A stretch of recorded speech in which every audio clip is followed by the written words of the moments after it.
भारतेंदु नाट्य अकादमी प्रस्तुत करते हैं रंग समागम। मिलिए कला जगत की प्रख्यात विभूतियों से और जानिए उनकी कहानी, उन्हीं की जुबानी। नमस्कार। भारतेंदु नाट्य अकादमी द्वारा आयोजित रंग समागम 2020 में आप सभी का हार्दिक स्वागत है। कोरोना काल में जब जीवन पूरी तरह स्थिर बना हुआ है, भारतेंदु नाट्य अकादमी अपनी एक नवीन पहल के साथ आपके बीच में हाजिर है। इस पहल का नाम है रंग समागम 2020। रंग समागम के माध्यम से हम वेबिनार के जरिए जुड़ रहे हैं कला जगत की उन विभूतियों से जिन्होंने अपनी कला साधना के माध्यम से अपनी एक विशेष पहचान बनाई है, एक मानक निर्धारित किया है। आज हमारे बीच में जो मेहमान हैं वो बहुत ही विशेष हैं। पिछले 6 दशकों की एक लंबी रंग यात्रा रही है उनकी। बेहद उम्दा रंगकर्मी, निर्देशक एवं नाट्य प्रशिक्षक, जिन्हें हम फादर ऑफ बिहार थिएटर की पदवी से भी जानते हैं, जो संगीत नाटक अकादमी पुरस्कार से विभूषित हैं और एक बहुत उम्दा यात्रा उनकी रंगकर्म की रही है। जी हाँ, मैं बात कर रहा हूं श्री सतीश आनंद जी की। सतीश आनंद जी आज हमारे बीच में हैं, बहुत कुछ जानना है उनसे। स्वागत है सर आपका भारतेंदु नाट्य अकादमी परिवार में, हमारे इस कार्यक्रम में। धन्यवाद धन्यवाद। बहुत अच्छा लग रहा है आपके बीच में आके। और बीएनए के साथ मेरी बहुत पुरानी यादें जुड़ी हुई हैं। जी जी सर, इसलिए फिर से आप लोगों से जुड़ के बहुत अच्छा लग रहा है। Thank you so much sir. उम्मीद करते हैं सर कोरोना काल में पूरी तरह सुरक्षित हैं आप सपरिवार। हाँ बिल्कुल, जो कुछ भी गाइडलाइंस हैं उसका पालन करते हैं। जी, और जी, घर के अंदर ही बंद रहते हैं, बाहर निकलने नहीं दिया जाता है।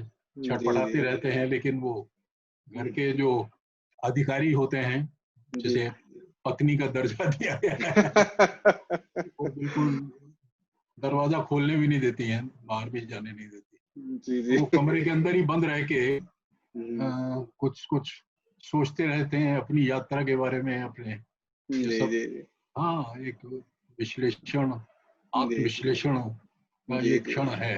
और जी, ये जी। एक आध दिन का नहीं, वो कई, अब तो 3 महीने हो गए। लेकिन सर उसमें एक, ये, हाँ जी जी सर, हाँ बताओ, बोलो क्या मैं कह कह रहे रहा हूँ सर एक बहुत खूबसूरत रोचक यात्रा रही है सर आपकी। इतना अनुभव समेटे हुए इस खूबसूरत सी यात्रा को साझा करने के लिए आप हमारे इस कार्यक्रम में आए हैं, उसके लिए बहुत बहुत धन्यवाद सर। चरणबद्ध तरीके से आपकी ये जो पूरी रंग यात्रा रही है उसके बारे में जानने को हम सब उत्सुक हैं। और एक पूरी पीढ़ी जो आपको देख के बड़ी हो रही है, और या फिर जो आपको देख के बड़ी हो चुकी है और अपने अपने मुकाम तक पहुंच चुकी है, सभी आपकी इस रंग यात्रा से परिचित होना चाहते हैं। तो शुरुआत करेंगे सर चरणबद्ध तरीके से। हाँ सन 1947 में सर जन्म हुआ आपका। हाँ झेलम जिला जो उस समय पंजाब में था, या यूं कहें अविभाजित भारत का हिस्सा हुआ करता था। फिर आप सर बिहार आ गए और बिहार में एक ऐसी क्रांति आपने पैदा की कि मतलब आज हम आपका एक हस्ताक्षर बन चुका है, आपको फादर ऑफ बिहार थिएटर के नाम से जानते हैं। तो सर पहला वो क्षण कौन सा रहा सर, जब लगा कि हाँ रंग कर्म आपको आकर्षित कर रहा है, थिएटर आकर्षित कर रहा है? ऐसे तो मुझे कोई डेट याद नहीं है और उम्र भी याद नहीं है, लेकिन मेरी माँ मुझे बताती थी, जब हम उस पश्चिमी पाकिस्तान से भारत आए, तो अमृतसर होते हुए आए थे। तो अमृतसर में ये रिफ्यूजी कैंप था, वहां पे कुछ दिन रहे। फिर उसके बाद शिफ्ट कर दिया गया हमें अम्बाला, वहां एक कैंप था। फिर पानीपत भी शिफ्ट कर दिया गया। फिर पानीपत से हमारे पिताजी और मेरे पिताजी के बड़े भाई ताऊ जी, जिन्हें कहा जाता है, वो ये लोग घूमे फिरे कि कहाँ हमें सेटल करना चाहिए। तो दिल्ली इन्होंने पसंद किया और दिल्ली में अपना बिजनेस दोनों भाइयों ने मिलकर शुरू किया। तो मेरी प्रारंभिक शिक्षा जो है वो शुरू की 5th क्लास तक वो मेरी दिल्ली की ही शिक्षा है, दिल्ली में पढ़ा। जी जी जी। और उसके बाद फिर हम 1960 में पिताजी हमें बिहार ले गए, पटना में सेटल हुए थे। तो वो जो दिल्ली का जो मेरा जीवन काल है, उस समय मैं बहुत छोटा था, तो मुझे तो वैसी ज्यादा स्मृतियां नहीं है, कुछ धुंधला धुंधला सा कुछ है, लेकिन मेरी माँ मुझे बताया करती थी कि वो रामलीला हम लोग देखने जाते थे, माँ ले जाया करती थी। तो रामलीला में जो कुछ भी मैं देख के आता था रात को, तो सुबह आके अपने साथियों के साथ, अपने वो जो घर के आसपास जितने भी दोस्त होते थे, हम लोग मिलके फिर उसी रामलीला को एनेक्ट करते थे, दोबारा उसे करते थे, जैसा भी करते थे लेकिन करते थे। तो हाँ, वो मेरी माँ कहती है कि ये तुम्हारी शुरुआत जो है वो बचपन में होना चाहिए। ये इस तरह की शुरुआत हुई। और फिर जब पिताजी ने बिजनेस यहाँ बिहार में सेटल कर लिया तो पटना में, और हम सब वहीं आ गए। तो वहाँ पे फिर जिस स्कूल में मेरा दाखिला हुआ, रामपुर में, तो वहाँ पे ये जो वार्षिक कार्यक्रम हुआ करते हैं, ये दुर्गा पूजा के आसपास 1 महीने की लंबी छुट्टी उस समय हुआ करती थी। अब तो सारा सिस्टम चेंज हो गया है। तो एक बहुत बड़ा फंक्शन होता था हमारे स्कूल में, और उस समय नाटक हुआ करते थे। तो उसके चुनाव के लिए मुझे हमारी क्लास, यानी जितने भी बच्चे थे, सबको इकट्ठा किया गया कि हमने एक नाटक करना है हिंदी का, तो जो भी हिंदी नाटक में भाग लेना चाहते हैं वो आए। तो उसमें मैं भी चला गया। तो मैंने वहां जाके उस नाटक को पढ़ा। वो शायद जगदीश चंद्र माथुर का एकांकी नाटक था। तो जैसे ही मैं संवाद बोलने लगा, तो बोलने का अंदाज अच्छा था मेरा, तो तालियां बजनी शुरू हो गई। तो सारे हमारे जितने भी अध्यापक थे वो सारे बहुत खुश हुए, और जितने वो छात्र थे मेरे क्लास के और दूसरे जो मुझे कोई तरजीह नहीं देते थे, ये तो बाहरी आदमी है, दिल्ली से आया हुआ है, तो उस तरह से कोई दोस्ती नहीं थी, एक अलग सा मैं रहता था। लेकिन फिर उन्होंने भी उसको पसंद किया मेरे अभिनय को, तो फिर मेरे वो दोस्त बन गए। तो इस तरह से वो मेरी वहाँ एक यात्रा शुरू हुई। जो हमारे हिंदी के अध्यापक थे वही उसके इंचार्ज भी थे, नाटक हुआ करता था। तो उन्होंने कहा कि जब तक अब तुम इस स्कूल में हो, प्रति वर्ष, हर वर्ष हम करते हैं, हर वर्ष तुमको नाटक करना पड़ेगा। तो इस तरह से स्कूल से उस अभिनय की शुरुआत हुई। तो वो तालियां वालियां बहुत मिलती थी। और हाँ, उसमें वो, अब बहुत छोटे बच्चे हैं, तो अगर आपको ताली मिलती है तो आप बहुत उत्साहित होते हैं ना, आपको एक एनकरेजमेंट मिलती है कि मैं और ये काम करूं, मैं ये कर सकता हूँ। ये आपको एक कॉन्फिडेंस, वो तालियां, वो शाबाशी देती है। तो वो स्कूल में हमारे जो अध्यापक थे, वो उन्होंने ये काम किया, तो उससे मेरा हौसला काफी बढ़ा। तो फिर वो तो चूंकि साल में एक बार होता था, और मैं छटपटाता था कि और मैं नाटक करूं तो कहाँ करूं। फिर बाहर मैंने ढूंढने की कोशिश की, तो बिहार, पटना में उस तरह बाहर संस्थाएं थी, वो बहुत शौकिया किस्म की थी, और वो भी गाए बगाए नाटक करती थी लगातार। कोई इस तरह का सिलसिला नहीं था, क्योंकि लगातार नाटक करने की कोई परंपरा नहीं थी।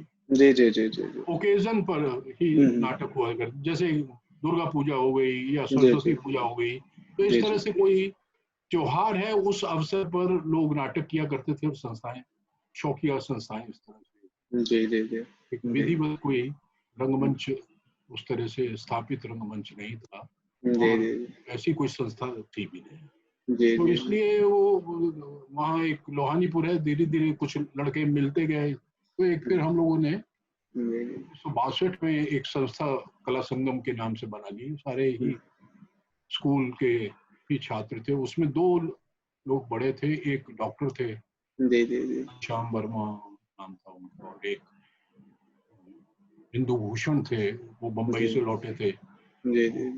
शक्ल सूरत जो है राजेंद्र कुमार से बहुत मिलती थी। अच्छा। तो वो थोड़ा सा उनको मुगालता था कि मैं राजेंद्र कुमार की तरह से बन जाऊंगा वहां जाके। तो वो शायद वहां से लौट आए, तो फिर उनके साथ वो फिर नाटक वाटक कुछ कराते रहते थे, तो हम लोग रिहर्सल्स ही करते थे। तो इस तरह से वो यात्रा शुरू हो गई और कला संगम बन गई। अब वो तो हम लोग लड़कों ने बनाई थी, हमें क्या मालूम है कि एक दिन कला संगम देश की एक बहुत बड़ी संस्था बन जाएगी, और हम सब अपना कैरियर उसमें ढूंढने लगेंगे। जी जी जी रंग कर्म में हम तो गए थे कि लोग वाहवाही करते हैं, तालियां बजाते हैं, बहुत तारीफ करते हैं, तो चलो यही काम करते हैं। तो इस तरह से ये मेरी वो यात्रा शुरू हुई और उसमें हम नाटक करते।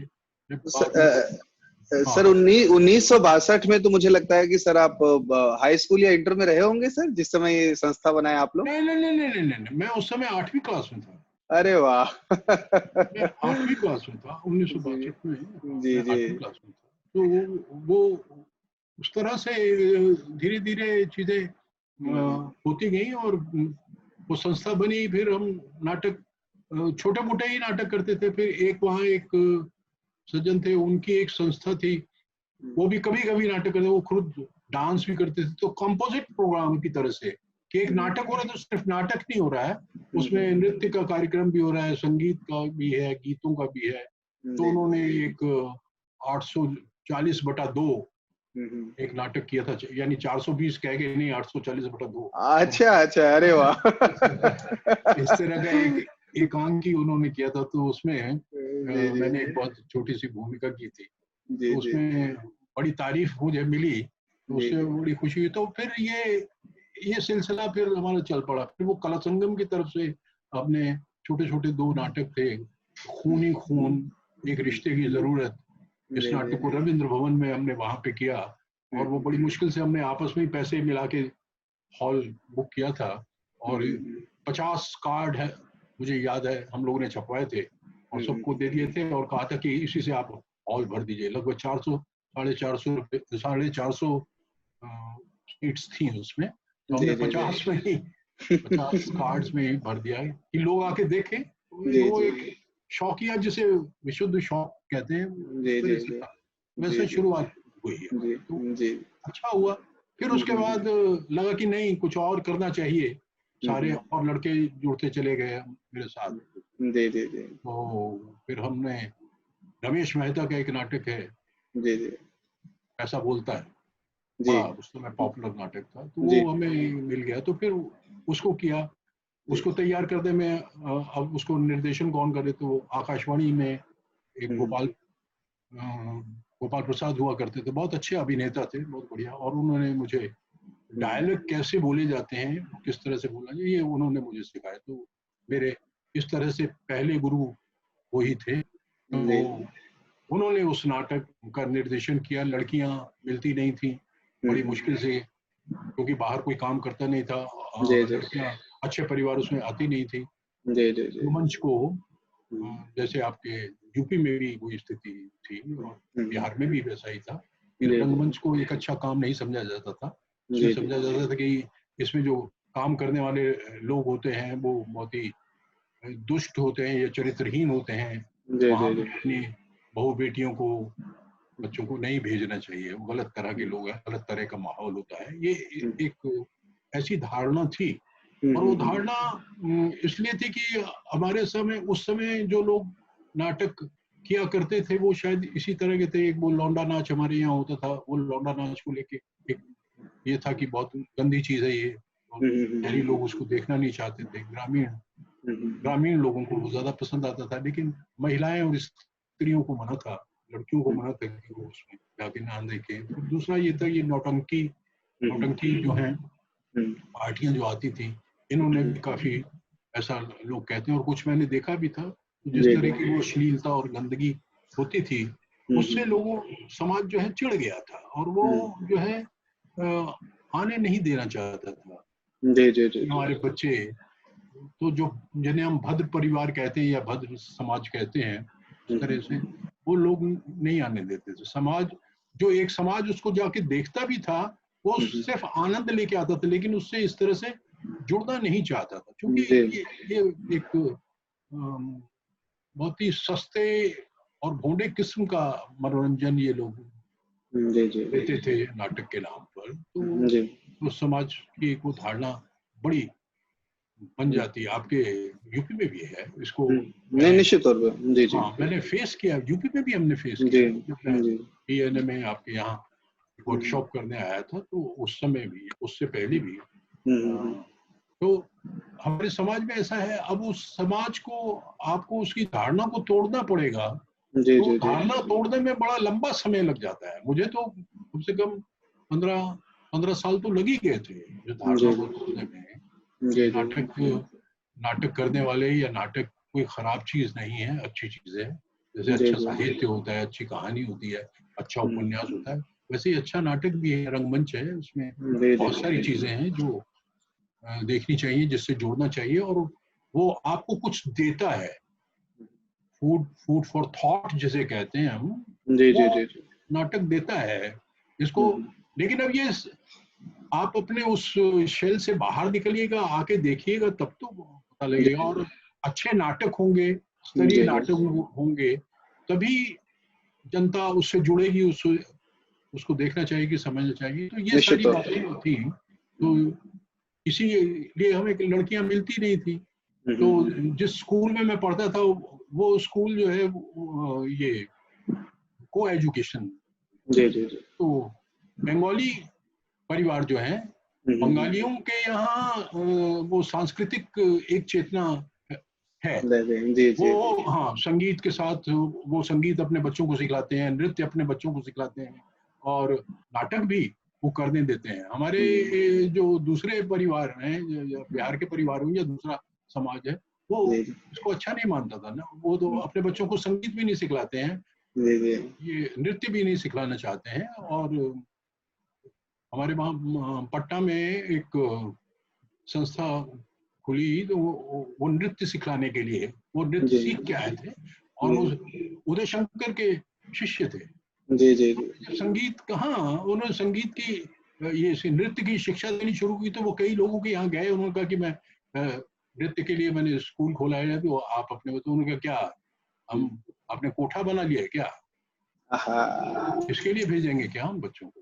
तो लोगों ने बड़ा उनको भी हिकारत की दृष्टि से देखा, उन्हें भी बहुत वर्ष लग गए जी जी जी नृत्य की शिक्षा को भी मान्यता मिल सके। तो हमारा समाज चूंकि उस तरह का बंधा हुआ समाज, या उस तरह से उस सोच का समाज था, तो गाने और नाचने के लिए जब ये था, तो नाटक तो और भी एक अलग चीज हो जाती है। उसमें तो जी जी पात्र एक दूसरे को पकड़ता है, आप पति पत्नी की भूमिका भी अदा करते हैं, प्रेमी प्रेमिका की भी करते हैं।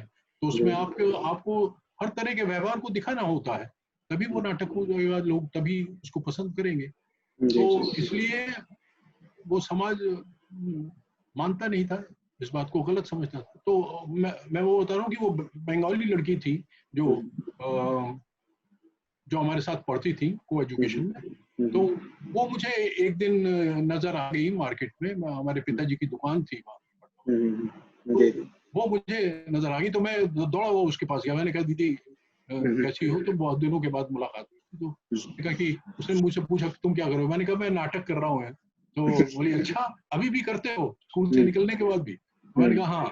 तो मैंने कहा कि आप करिए, आप तो बंगला नाटक करती थी स्कूल में। तो बोले नहीं नहीं, मेरी हिंदी अच्छी नहीं है। तो मेरी जो बहन है उसकी थोड़ी हिंदी अच्छी है, उसको तो उससे मैं बात करती हूँ। तो वो उसने बात की, तो वो मान गई। तो फिर इस तरह से हमें वो ये पैसा बोलता है कि ये हमें वो एक महिला अभिनेत्री, पात्र मिली हाँ, महिला, और माँ के लिए था, तो माँ के लिए भी एक किसी तरह से जुगाड़ हुए कि वो माँ की भूमिका कर देंगे। जी तो इस जी तरह जी से वो नाटक हम लोग कर पाए, रिहर्सल्स उसकी काफी हुई, और बहुत अच्छा हुआ वो नाटक। ये बात है 1967 की बात है। जी जी हाँ, वो उसके बाद फिर दूसरा नाटक सोचा गया कि अब दूसरा नाटक क्या करें। तो फिर ऑल इंडिया रेडियो का भी मैं ऑडिशन आर्टिस्ट हो चुका था उस समय, जी जी 1965 में ही हो गया था। तो वहाँ देवर भाभी, एक भगवान प्रसाद नाम के एक अभिनेता थे, बहुत अच्छे अभिनेता थे। तो वो एक नाटक में मैं भी उनके साथ काम कर रहा था। तो ऐसे ही बात बात में मैंने उनसे कहा कि भैया आप तो नाटक करते हैं, वो नाटक एक किसी संस्था के साथ जुड़े हुए थे। तो मैंने कहा आप तो नाटक करते हैं, कोई नाटक बताइए ना। तो उन्होंने कहा कि देवर भाभी एक अच्छा नाटक है, बढ़िया सामाजिक नाटक है, तुम उसको करो। तो उन्होंने वो पुस्तक मुझे दी, मैंने वो पढ़ी। तो मैंने कहा कि निर्देशन की समस्या थी। मैंने कहा आप ही निर्देशित कर दीजिए। भगवान बाबू को बड़ी रिक्वेस्ट की तो वो मान गए, तो फिर भगवान बाबू ने उसका निर्देशन किया। तो उसमें जो हमारी कला संगम के साथ जो मेरे साथ जो जुड़े हुए कलाकार थे, सुमन था, हरिशरण था, ये सब लोग काम कर रहे थे हम लोग। तो उसमें जो लड़कियां, अब वो लड़कियां जो पहले थी उन्होंने मना कर दिया कि हम काम नहीं करेंगे, तो हमें फिर दूसरी प्रोफेशनल लड़कियां बुलानी पड़ी। उनको पैसा भी दिया गया। हमारी एक रिहर्सल चल रही थी, 1.5 महीना रिहर्सल चली, और उसके बाद हम रिहर्सल में ही एक जो लड़की थी उसके पिताजी आए।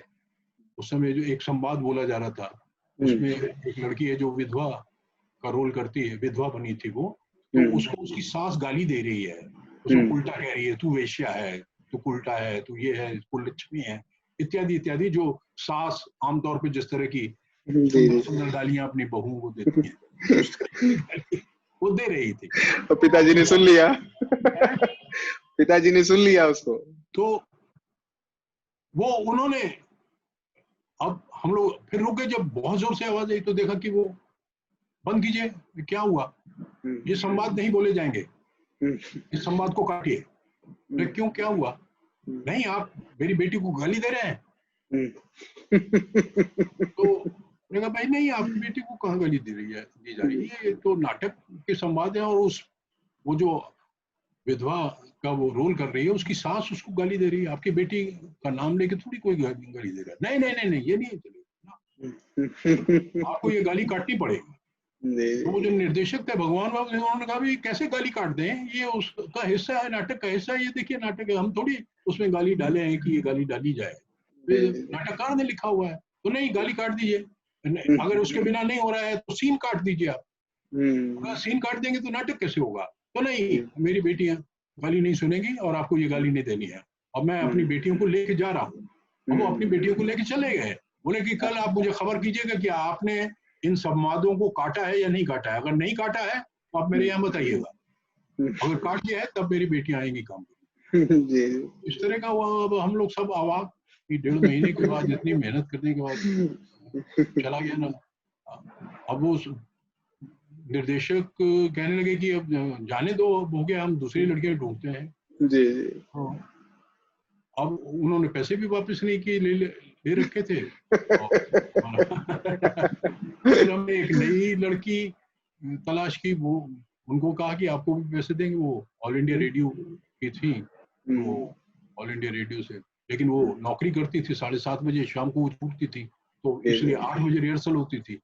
तो रिहर्सल का समय बहुत ज्यादा वो दे नहीं पाती, क्योंकि नौकरी करके आती थी तो थकी हुई होती थी, थक जाते हैं निश्चित तौर पे। रिहर्सल करने के बाद वो थक जाती थी, तो रिहर्सल बंद हो जाती थी। तो बहुत अच्छी रिहर्सल वो नहीं अपनी कर पाई, लेकिन हमने फिर भी किसी तरह से, चूंकि नाटक अब करना था तो किया। अब नाटक करने के बाद नाटक तो अच्छा हुआ, लेकिन जो संतुष्टि आपको एक होनी चाहिए पूरी टीम को लेके मिलके, वो उस तरह से नहीं मिल पाएगी, नहीं मिल पा सकती ना, मुश्किल है। तो उन्होंने, फिर हमने ये तय किया भाई ऐसी लड़कियों के साथ काम करने का क्या फायदा है, फायदा जो है, आप पैसा भी खर्च करते हैं नाटक, लेकिन अब कोई दूसरी लड़की मिलती ही नहीं थी, ये एक चीज थी। फिर उसके बाद हमने बाकी इतिहास नाटक, बाकी इतिहास, और एक अभिनेता के तौर पर मुझे उसमें मैंने बहुत अच्छा काम किया था। सर रोकूंगा आपको यहाँ पे, बाकी इतिहास के बारे में मैं पढ़ रहा था आपके बारे में कि इस नाटक ने बड़ी निर्णायक भूमिका निभाई आपके जीवन में, चीजों को देखने का नजरिया, सोच, रंगमंच के प्रति, कैरेक्टर के प्रति, कहानी के प्रति, तो उसके बारे में सर कुछ विस्तार से बताइए। हाँ, तो वो मैं वही कह रहा हूँ कि जब ये इसमें देवर भाभी तक तो जो तालियां बजती थी, लोग बड़े खुश होते थे, वाहवाही करते थे, पीठ ठोकते थे, तो बड़ा अच्छा लगता था, अच्छा है ये, अच्छा है। लेकिन जब बाकी इतिहास करना शुरू किया और जिस तरह की उसमें कहानी है, उस कथा को पढ़ने की, जब उसके विश्लेषण पर हम लोग जाने लगे और सोसाइटी को जोड़ने लगे, तब मेरी दृष्टि बदली, मेरी सोच बदली। मैंने कहा अरे ये तो जो काम हम कर रहे हैं ये तो बहुत बड़ा काम है, तो सिर्फ उतने तक नहीं है, ताली बजने तक नहीं है, आपने अच्छा अभिनय कर दिया, जोर जोर से बोल दिया या रो दिया या हंस दिया या क्या कर दिया, जो भी आपके अभिनय के तरीके हैं आप कर लेते हैं और लोग उस समय खुश हो जाते हैं, तारीफ करते हैं। इससे अधिक कुछ है जो आपको आपके अंदर कुछ परिवर्तन करता है और आपको उस बड़े समाज से जोड़ता है। आप उनकी पीड़ा बन जाते हैं, आप उनके साथ आइडेंटिफाई करने लग जाते हैं। जी जी जी। ये सारी चीजें, ये दृष्टि मुझे वो बाकी इतिहास करते हुए मिली। तो मुझे लगा कि नहीं, ये जो मैं काम कर रहा हूँ ये इस शौक से नहीं चलेगा, ये तो एक बहुत बड़ा मिशन है, इसको करना चाहिए और उस तरह से करना चाहिए। तो वो सोच हमें उसमें मिली। लेकिन दिक्कत फिर वहां पे भी यही थी, लड़कियों की ये समस्या। लेकिन वो आकाशवाणी वाली जो अभिनेत्री थी उसी से काम करवाना पड़ा और दूसरी कोई मिल नहीं रही थी। और एक और लड़की थी श्यामली चटर्जी, उससे भूमिका एक करवाई गई। हालांकि बंगला हल्का सा उसका इंटोनेशन था, लेकिन वो सिंसियर बहुत थी, बराबर समय पर आती थी। हाँ, पैसे लेती थी वो, लेकिन वो बहुत सिंसियर थी। जितनी भी लड़कियां मेरे साथ, जितनी भी प्रोफेशनल लड़कियां, जिनको अगर हम इनको प्रोफेशनल कहते हैं, तो उसमें जो श्यामली वाज द बेस्ट। सिंसियर थी और अगर उसने काम किया है तो काम करेगी, वो झूठ नहीं कभी बोलेगी, धोखा नहीं देगी। तो ज्यादातर क्या होता था कि नाटक ले लिया, 2-3 दिन रिहर्सल में आई, उसके बाद गायब। अब उनका पता लगा रहे हो, पता नहीं वो कहाँ है। तो नहीं, वो आ जाएंगी जब आपका नाटक होगा, आ जाएंगे। तो इस तरह से 2-3 दिन रिहर्सल की, उसके बाद गायब हो गए और फिर नाटक के 2-3 दिन पहले पहुंचे। आधे नाटक के डायलॉग याद हैं, आधे नहीं याद हैं, ठीक से दे रहे हैं या नहीं दे रहे हैं। दूसरे अभिनेता बेचारे मर रहे हैं कि कहाँ क्यों है, कैसे पकड़ेगा, कैसे आगे चलेगा, महीनों कर रखी है। तो ये एक बहुत ही फ्रस्ट्रेशन सी होती थी। जी जी जी। उसमें भी कुछ ऐसा ही था, लेकिन कोई चारा नहीं था। तो वो नाटक बहुत अच्छा हुआ। उसमें भी अब हमारे पास रिहर्सल की जगह नहीं थी। हमारे अध्यक्ष थे डॉक्टर PM सिन्हा। जी जी। मकान बन रहा था, जिस मकान में थे वो मकान भी बन रहा था। तो गर्मी की छुट्टियां थी उस समय। उनकी पत्नी मायके गई थी 2-3 महीने के लिए। जी जी। डॉक्टर साहब को हमने कहा, तो डॉक्टर साहब ने कहा कि ऐसा है, तुम्हारी भाभी जा रही हैं मायके अपने, तो तुम लोग वहां रिहर्सल मेरे घर पे कर लो। लेकिन जब वो आने लगेंगी तो उससे पहले तक आपको नाटक कर लेना है, रिहर्सल फिर नहीं हो पाएगी। तो हम लोगों ने उनके घर में वो रिहर्सल की। जब वो चली गई, मायके चली गई। और अब दिक्कत ये थी कि जो रेडियो की आर्टिस्ट थी, वो उनकी नौकरी 7:30 बजे खत्म होती थी। वो वहां से आती थी, राजेंद्र नगर आना पड़ता था उनको, तो करीब 3-4 किलोमीटर का, 3 किलोमीटर का तो था ही, तो आधा घंटा लग जाता था। तो रिक्शा ही एक चीज थी। तो 8, 8:15 बजे रिहर्सल शुरू होती थी या 8:30 बजे, तो रात को 2 बजे तक चल रही है या 3 बजे तक चल रही है। इस तरह से वो रिहर्सल हम लोगों ने की और नाटक किस तरह से। तो सर वो फिर महिला पात्र जो थी सर, वो फिर उतने टाइम तक समय देती थी रिहर्सल के लिए? हाँ देती, थक जाती थी। और फिर सुबह नौकरी के लिए जाना है। हाँ, फिर सुबह उसको नौकरी के लिए जाना है। तो वो सारा मिला के क्या है, कॉस्ट आपको नाटक पे ही तो पड़ती है। जी जी। तो वो इसलिए नाटक वो याद नहीं कर पाती थी। और पटना में उस समय जो नाटक करने वाले थे सारे शौकिया थे, तो प्रॉम्प्टिंग की बहुत ज्यादा ये परंपरा थी कि प्रॉम्प्ट किया जाता था। हर एक नाटक जो है वो कहीं भी हम देखने भी अगर जाते थे तो सारे नाटकों में प्रॉम्प्टिंग होती थी। लेकिन हम लोग तो याद कर लेते थे अपने सारे डायलॉग्स, याद करके आपको बोलने में जो आनंद आता है, आप उस चरित्र का अच्छी तरह निर्वाह कर पाते हैं, वो सुन के थोड़ी आएगा। सुन के तो आप कैरेक्टर कभी बन ही नहीं पाते। लेकिन वो वहां उस तरह का था, तो अब क्या कर सकते हैं, आपके हाथ में कुछ भी नहीं है। तो ये खमियाजा हमें भुगतना पड़ता था। फिर भी उसका एक प्रदर्शन हुआ, अच्छा हुआ। फिर उसके बाद नेमी जी पटना आए 69 में ही, 69 की ये बात है। तो उन्होंने ये नाटक देखा। नाटक देखने के बाद उन्होंने मेरी काफी तारीफ की और मुझे बोले कि तुम नेशनल स्कूल ऑफ ड्रामा चले आओ, तुम अच्छे अभिनेता हो और तुम्हें बड़ा फलक मिलेगा, और तुम तय करना तुम्हें क्या करना है। पटना में रहना हो तो पटना रहना, नहीं तो और आगे बढ़ सकते हो कुछ ऐसा। तो मुझे ये उनका आइडिया अच्छा लगा, तो फिर उसके बाद 1971 में मैंने नेशनल स्कूल ऑफ ड्रामा में दाखिला लिया। लेकिन 70 में फिर हमने आधे अधूरे किया, आधे अधूरे तक छक्कर आ गया था। तो आधे अधूरे में भी फिर वैसे ही वही समस्या, लड़की कहाँ से है, क्या है। तो एक कॉन्ट्रैक्टर थे, बिल्डिंग या रोड्स के कॉन्ट्रैक्टर थे, उनकी एक बेटी थी। वो मेरे एक मित्र थे, वो भी हमारे साथ नाटक करता था, उमेश कुमार श्रीवास्तव। तो उनके बगल की ही बिल्डिंग में वो रहते थे। तो उन्होंने बात की, तो उन्होंने कहा कि ठीक है, हाँ मेरी बेटी करना चाहती है, मेरी बेटी करेगी। हाँ, तो उनके घर पे हम रिहर्सल करते थे। वो तैयार तो हुए, लेकिन वो बोले कि मेरे घर पे रिहर्सल करनी है, बाहर नहीं करनी। दूसरा ये था कि लोगों को पता नहीं लगना, आपने किसी से नहीं कहना कि मेरी बेटी नाटक में काम करती है, उसको प्रचार भी नहीं करना है। और मेरे घर में आना और जाना भी इस तरह से है कि आपको अपना कोई काम था और आप आगे चले गए, यहाँ रिहर्सल कर रहे हैं, हल्ला गुल्ला कर रहे हैं, वैसा नहीं है, एक साथ नहीं आएंगे, एक एक आएंगे। तो ये सब काफी इस तरह की नाटक करते थे। तो खैर उस नाटक को किया हम लोगों ने, ठीक ही हुआ, बहुत अच्छा प्रदर्शन नहीं हो पाया था, क्योंकि वो लड़कियां उस तरह से, जो बाकी और जो दो लड़कियां थी वो प्रोफेशनल्स थी, वो उसी तरह से कम समय देती थी। तो आधे डायलॉग याद हैं, आधे नहीं याद हैं, गलतियां कर दी सब। तो उसमें हम लोग ये समझौता कर लेते थे, या ये करके अभिनय करते थे कि ठीक है, ये लड़की के नाम पे लड़की है, इसने जो बोलना है बोले, तुम अपना अभिनय अच्छा करो। ऐसा एक्टर्स थे ना, तो वो सारे आपस में ये तय करते कि तुम अपना काम अच्छा करो, इन्होंने जो भी तुमको बोलना है, जैसे भी बोलना है, इनको बोलने दो, लेकिन हम तैयारी जिस तरह करते वो करें।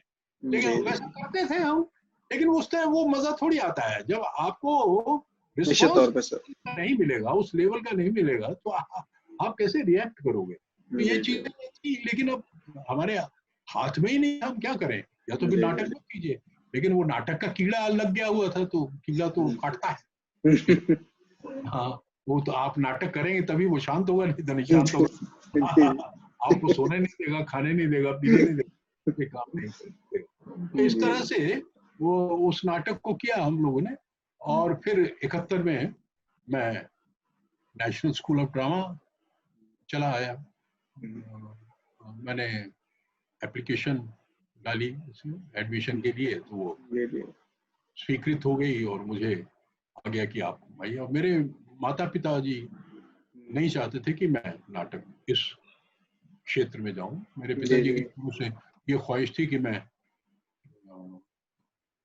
इंजीनियर बनूं। इंजीनियर नहीं बनूं तो फिर मैं जो हमारा बिजनेस है उस बिजनेस को करूं, उस बिजनेस को संभालूं। तो बहुत अच्छा बिजनेस था, तो ये उनकी ख्वाहिश थी। और मैं इन दोनों में नाकाबिल रहा, क्योंकि पढ़ाई लिखाई में वो हम लोग पीछे छूटते गए और सिर्फ नाटक पे सारा ध्यान जाने लग गया। नाटक पढ़ने लगे, नाटक करने लग गए। अब जैसे मेरे बीएससी का एग्जाम था, तो शाम को शो होता था और सुबह में इम्तिहान देने जाता था। ये मैंने अपने पिताजी को नहीं बता रखा था, नहीं तो बहुत मार पड़ती हमें। लेकिन उस तरह का ये था कि वो पढ़ाई लिखाई पीछे छूट गई थी, तो इस तरह से। लेकिन ग्रेजुएशन की मैंने, ऐसा नहीं है कि मैं पढ़ने लिखने में अच्छा था। तो उस तरह का नहीं था कि एक पढ़ाकू बन के हम अब इंजीनियर ही बन जाएंगे, क्योंकि वो स्थितियां बदल चुकी थी। वो लंबी दास्तान हो जाएगी, इसलिए मैं चाहता हूँ। लेकिन वो ऐसी परिस्थितियां बन गई कि मुझे उस तरह की पढ़ाई में ही रहना पड़ा। लेकिन मैं बीएससी तो फिर राष्ट्रीय नाट्य विद्यालय की यात्रा कैसी रही सर? तो राष्ट्रीय नाट्य विद्यालय जाने के लिए मेरे पिताजी बिल्कुल, उन्होंने मुझे परमिशन नहीं दी, मैंने जबरदस्ती की। और फिर माँ को बहुत समझाया तो माँ थोड़ा पिघल गई। उन्होंने फिर टिकट के पैसे दे दिए और पिताजी तो मान नहीं रहे थे। फिर पिताजी को समझाया, अरे जाने दीजिए, इसका होगा थोड़ी, इसका शौक है, जाने दीजिए, जाके देखा इंटरव्यू दे आए, पता लग जाएगा क्या होता है क्या नहीं होता है। तो पिताजी को भी ये लगा कि हाँ ठीक है, होने वाला थोड़ी है इसका। तो अब यहाँ जब मैं दिल्ली आया तो 80 टोटल एप्लीकेंट्स थे उसमें, और एक ही दिन ऑडिशन होता था या इंटरव्यू होता था, एक ही बार। उस समय कितनी सीट्स होती थी सर? टोटल 20 ही थी। 20। 10 को, हाँ 10 को स्कॉलरशिप मिलती थी और 10 को नहीं मिलती थी। 10 जो बाकी जो 10 हैं चुनते वो 20 थे, अगर 20 मिल जाए तो। 10 को तो खैर उन्हें चुनना ही होता था, तो 10 से ऊपर जितने भी मिलते थे वो आ जाते थे उसमें। लेकिन अब ये है कि वो पैसा जो है उस छात्र को खुद देना होता था, करना होगा, अपने से खर्च करना होगा। और या फिर किसी ऐसी स्टेट का, जैसे महाराष्ट्र शायद एक स्कॉलरशिप देती थी, एक नेशनल स्कॉलरशिप थी, 2 थी स्कॉलरशिप मेरे ख्याल उस समय में। तो 2 छात्रों को मिल जाता था एक नेशनल स्कॉलरशिप, वो तो कहीं का भी हो मिल जाएगी, नहीं तो महाराष्ट्र के बच्चे को तो एक को मिल ही जाता था। तो 12 हो गए, और बाकी 8 जो हैं फिर आपको अपना पैसा खुद से खर्च करना। तो इस तरह से था। तो मैं जब आया तो मेरा इंटरव्यू, जब बारी आई तो मैं अंदर गया, वहाँ पे 8 लोग बैठे हुए थे। मैं सबको नहीं पहचानता था, सिर्फ नेमी जी को पहचानता था, उसमें अलगाजी भी थी। तो उन्होंने मुझसे पूछा आप क्या करेंगे? मैंने कहा जो आप कहें मैं कर देता हूँ। अच्छा तुमने जो तैयार किया है अपना वो दिखाओ। तो क्या दिखाओगे? मैंने कहा आधे अधूरे मैंने अभी नाटक किया था, तो उसका एक पात्र है, कौन सा करोगे? मैंने काले सूट वाला आदमी। ठीक है। तो वो उस समय नेशनल स्कूल ऑफ ड्रामा जो है साहित्य अकेडमी बिल्डिंग है ना, उसमें होता था, 3rd फ्लोर पे होता था। तो उसका एक स्टूडियो थिएटर था, उसी में वो हो रहा था। तो वो इंटरव्यू वहीं हो रहा था। तो मैंने वहाँ एक चेयर आगे पड़ी हुई थी जिसमें मैं पहले आगे बैठा था थोड़ी देर। उन्होंने जो मेरा नाम वगैरह पूछा और उसके बाद मैंने वो चेयर उठाई, वो पीछे बैक स्टेज यानी अप स्टेज पे ले गया और अप स्टेज पे रखी। मैंने वहाँ बैठा, पॉकेट से मैंने एक पेंसिल निकाली, पेंसिल मुंह में रखी और मैच बॉक्स को जो है माइम किया, माइम करने को चलाया उसको, और तीली नीचे फेंकी, डिबिया जो है पॉकेट में रखी, एक कश खींचा और धुआं छोड़ा और कहा फिर एक बार फिर से वही शुरुआत, ये कहा। और उसके बाद मैं खड़ा हुआ और डाउन स्टेज में आया। मैं नहीं जानता आप क्या समझ रहे हैं मैं कौन हूँ, बस मैंने इतना ही कहा। उन्होंने कहा ठीक है। बस मेरा इतना सा ही इंटरव्यू हुआ। उसके बाद उन्होंने मुझसे पूछा कि तुमको अंग्रेजी आती है? मैंने कहा जी आती है। उन्होंने कहा बोल लेते हो? मैंने कहा मैं बिहार का हूँ, बिहार में हम अंग्रेजी नहीं बोलते हैं, बोलना मना है वहाँ पे।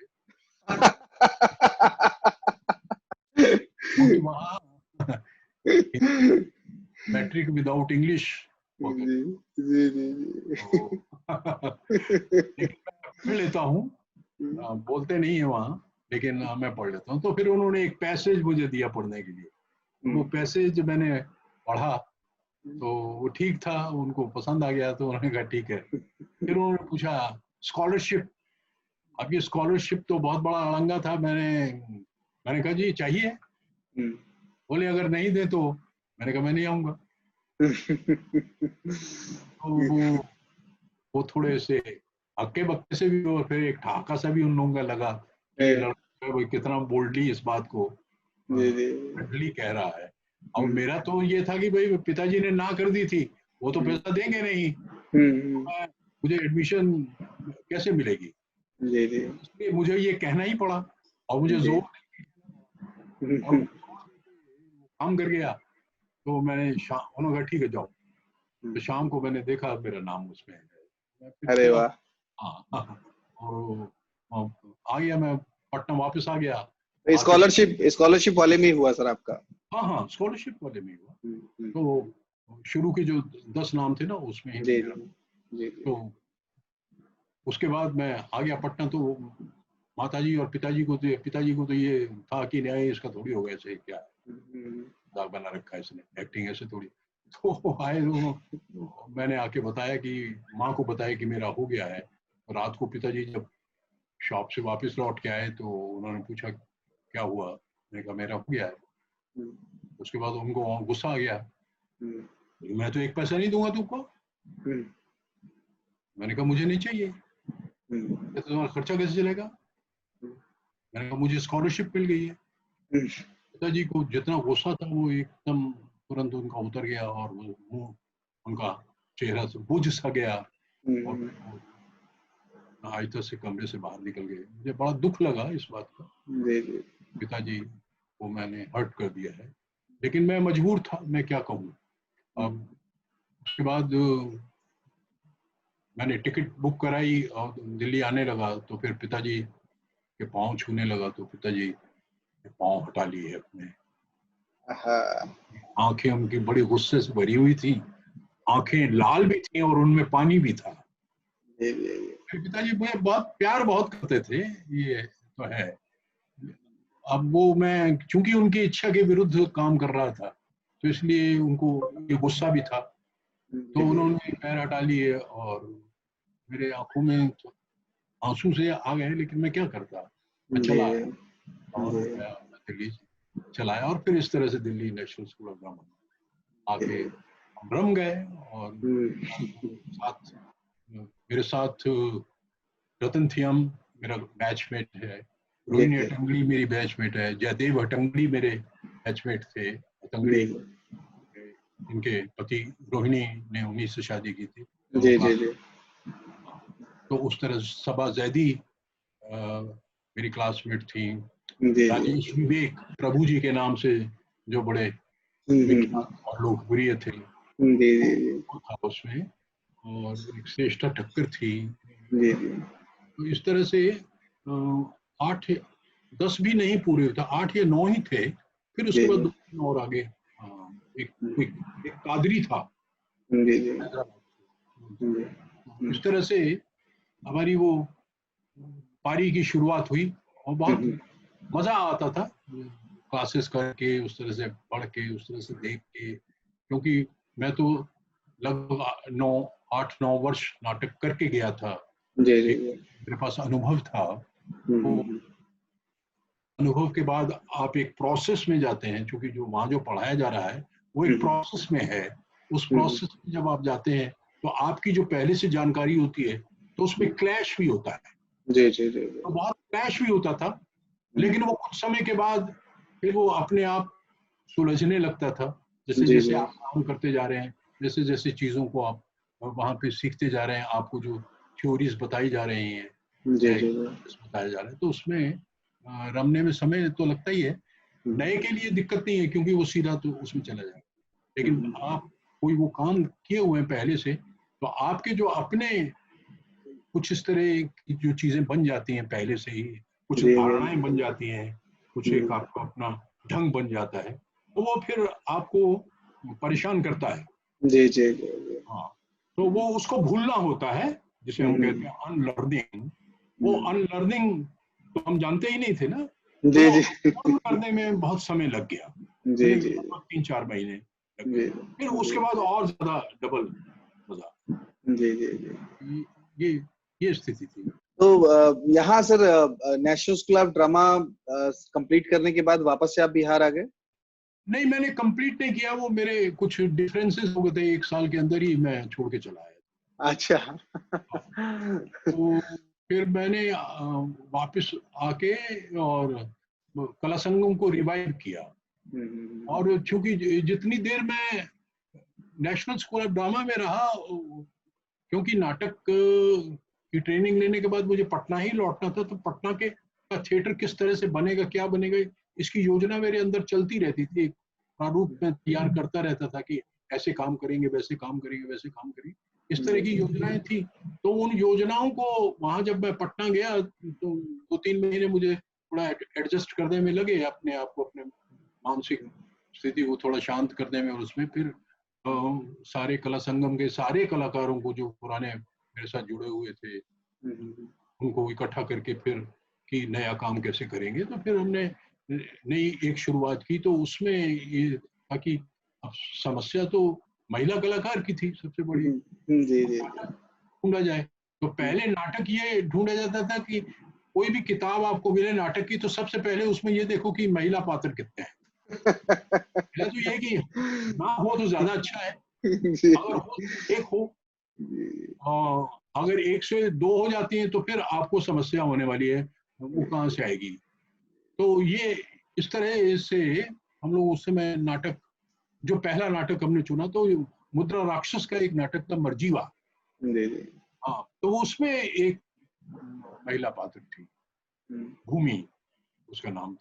बहुत बढ़िया नाटक था वो, अनएम्प्लॉयमेंट को लेके बहुत बढ़िया नाटक। वो आज भी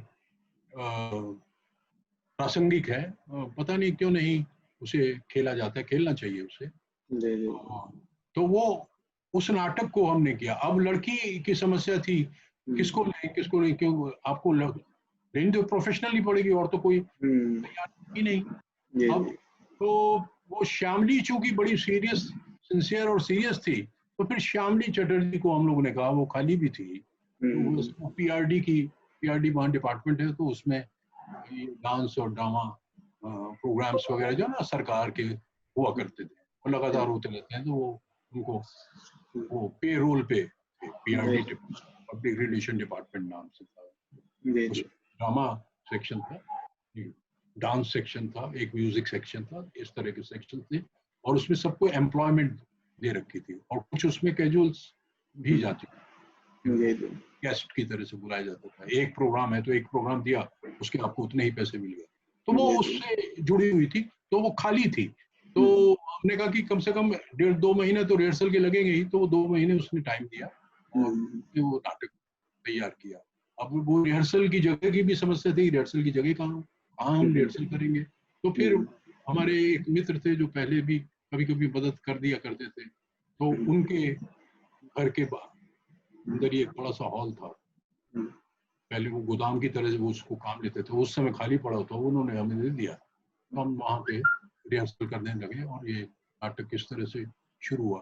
और अब जब ये नाटक तैयार हो गया, अब इसको करना है, प्रदर्शन इसका करना है, तो 2 प्रदर्शन हमने इसके डिसाइड किए थे कि 2 प्रदर्शन कर पाएंगे। हमारे पास पैसे तो होते नहीं थे, पैसे तो नहीं, आपस में मिल के हम लोगों ने उसका चंदा सा इकट्ठा किया था। उसमें नए लड़के भी इकट्ठे हुए, और अब मेरा वहां पे ये काम था कि कैसे समाज को जोड़ें ताकि लड़कियां जो भद्र परिवारों की लड़कियां हैं, महिलाएं हैं, वो जुड़े हैं। तो इसके लिए सोचा कि स्कूल और कॉलेज इनको नाटक के साथ, थिएटर के साथ जोड़ना चाहिए।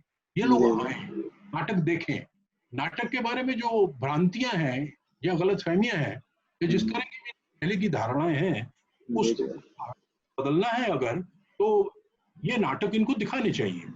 तो इसलिए मैंने वहाँ पटना के जितने भी हमारे ये कॉलेजेस थे, पटना यूनिवर्सिटी के जितने महिला कॉलेजेस थे, उन सब में वहाँ जाके पर्सनली जाके प्रिंसिपल को, उनके हिंदी विभाग के खास करके प्राध्यापिकाओं को, छात्रों को, छात्राओं को, सबको हमने इनविटेशन दिया, आइए आप नाटक देखिए। टिकट की बात ही नहीं थी, हमें ये था कि लोगों को कैसे पहले जोड़ा जाए, चिंता नहीं थी कि टिकट बिकेगा या नहीं बिकेगा, बिक गया तो बिक गया, नहीं तो क्या है कि लोगों को इकट्ठा करो, लोग पहले जुड़े। तो उसमें मैंने पटना यूनिवर्सिटी के सारे कॉलेजेस को और स्कूल्स होते हैं उनकी भी प्रिंसिपल्स को व्यक्तिगत रूप से जाके उनको इनवाइट किया। तो उसमें से जिसको भी आना था काफी लोग आए, देखा होगा। और नाटक क्योंकि बहुत अच्छा हुआ था, बहुत बढ़िया हुआ था, तो लोगों ने वाहवाही की।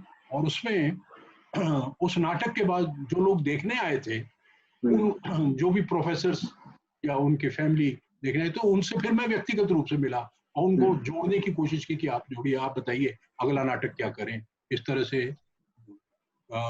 तो एक मगध महिला कॉलेज की प्राध्यापिका थी विनीता अग्रवाल, और उनके पति घनश्याम पंकज, वो समाचार भारती के ब्यूरो चीफ थे, कवि भी थे, और दोनों इलाहाबाद से पढ़ के आए हुए थे, इलाहाबाद में पढ़ते थे, तो ये थोड़े खुले हुए थे ज्यादा, इनकी सोच वो नहीं थी। तो और वाद विवाद प्रतियोगिता में और कविताएं पढ़ना, इस तरह से एक उनका पहले से ओरिएंटेशन था, मंच पर वो जाने के पहले से ही यानी आदी थे। तो उन्होंने इच्छा जाहिर की कि सतीश जी मैं एक नाटक करना चाहती हूँ। अब मैं तो उनसे पूछने गया था कि कोई बताइए, वो खुद ही उन्होंने कहा, तो मैंने कहा ये बात है, मुझे कहने की जरूरत ही नहीं पड़ी। तो मैंने कहा बताइए कौन सा नाटक करें। दोनों कहा कि मैं ना आधे अधूरे, मुझे नाटक बहुत पसंद है, आप आधे अधूरे, ठीक है आधे अधूरे करते हैं। तो एक बार तो मैं कर ही चुका था, लेकिन वो संतुष्टि नहीं थी। मैंने कहा इस बार इसको बहुत बढ़िया से करेंगे। तो तय हो गया, वो नाटक की किताब खरीद के मैंने उनको दे दी, क्योंकि बाजार में वो अवेलेबल थी। और उसमें 2 लड़कियां चाहिए, बेटियां। एक जो बेटे का रोल था वो हमारे अभिनेता हैं सुमन कुमार, पहले से ही साथ जुड़ा हुआ था, तो वो रोल कर लेगा। और बाकी जो और लड़के थे उनको कहा गया कि भाई इसमें आप लोग बैक स्टेज कीजिएगा, ये समस्या है, इस समस्या को समझिए। फिर अगले नाटक में हम लोग सब काम करेंगे, उसमें ज्यादा पात्र रहेंगे, सब काम करेंगे। तो इस तरह से वो सारे लड़के तो तैयार हो गए। अब लड़कियों की समस्या थी, तो लड़कियां मिल ही नहीं रही थी, किसी भी कॉलेज से कोई लड़की आने को तैयार ही नहीं थी, किसी के भी पेरेंट्स तैयार नहीं। ज्यादा से ज्यादा ये होता था कि अगर कॉलेज के अंदर नाटक होना है तो कर लो, तो नहीं। तो ये एक समस्या थी। तो अब फिर हमने विनीता जी से कहा कि विनीता जी, आपकी जो छात्राएं हैं उनमें से किसी से बात करके आप देखिए। तो उन्होंने अपने छात्राओं से बात की, वो फर्स्ट ईयर की स्टूडेंट्स थी हिंदी डिपार्टमेंट की, तो वो मान गई। और उसमें एक तो सुपरिटेंडेंट इंजीनियर थे के पिताजी, वो तैयार हो गए। उन्होंने बेटी ने जाके कहा, वो तैयार हो गए, ठीक है तुम करो। दूसरे के पेरेंट्स थे वो थोड़े से कंजर्वेटिव थे, उन्होंने कह दिया कि नहीं, हम लोग पहले जाके देखेंगे, हमारे डायरेक्टर से मिलेंगे, कौन है क्या है। और वो नाटक को पसंद नहीं करते थे, उनकी धारणा नाटक के बारे में बिल्कुल दूसरी थी, जुदा थी। अब उस लड़की ने विनीता जी से कहा कि मेरे पेरेंट्स जो हैं, हम माता जी पिताजी दोनों आके मिलना चाहते हैं और निर्देशक को देखना चाहते हैं, उनसे बात करनी चाहते हैं। ठीक है, बुला देते हैं, बुला। तो उनके घर पे ही मिलना तय हुआ और मैं उनके घर पे गया। अब उनके जाने के बाद वो मेरे पहुंचने से पहले ही वहां पहुंच गए थे, 5 मिनट लेट हो गया था। वो थे उनके ड्राइंग रूम में, एक सोफे के सामने, और इस साइड राइट साइड में पंकज जी और विनीता जी बैठी हुई थी। 2 चेयर सामने की खाली थी, उसमें मैं आया तो मुझे वहां बिठा दिया गया। अब मैं बिल्कुल उनके पेरेंट्स के बिल्कुल सामने था, जैसे आप मुझे देख रहे हैं।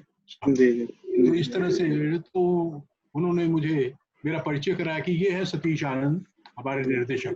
तो लड़की की जो माँ थी, उनकी आंखें तो ऐसी थी, मुझे वो कहते, वो जैसे ही उन्होंने कहा कि ये निर्देशक है, उन्होंने कहा है ये निर्देशक है, ये तो छोकरा सा है, बच्चा सा है, ना इसके बाल सफेद है ना कुछ है, ये निर्देशक कैसे हो सकता है।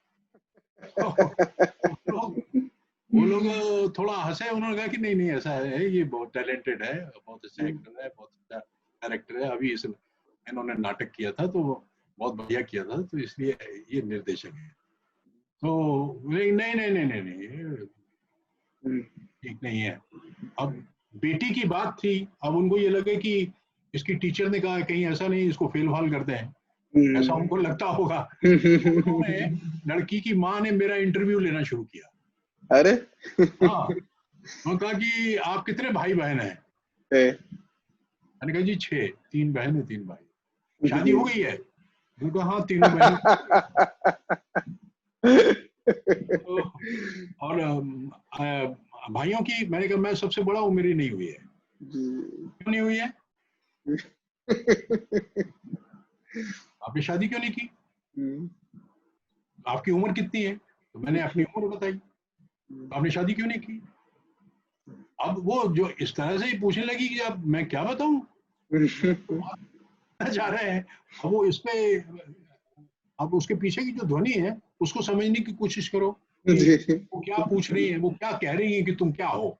मुझे भी आया और मन तो किया कि छोड़ छाड़ दें और झगड़ा इनसे बोल दूं मैं कुछ, लेकिन फिर मुझे ये लगा कि नहीं, जिस मिशन के लिए हम निकले हैं, जो काम करना चाह रहे हैं, अब समाज की वैसी धारणा है, इस धारणा को बदलने के लिए तो हमें थोड़ा चुप रहना पड़ेगा, काम करके दिखाना पड़ेगा, अभी होगा।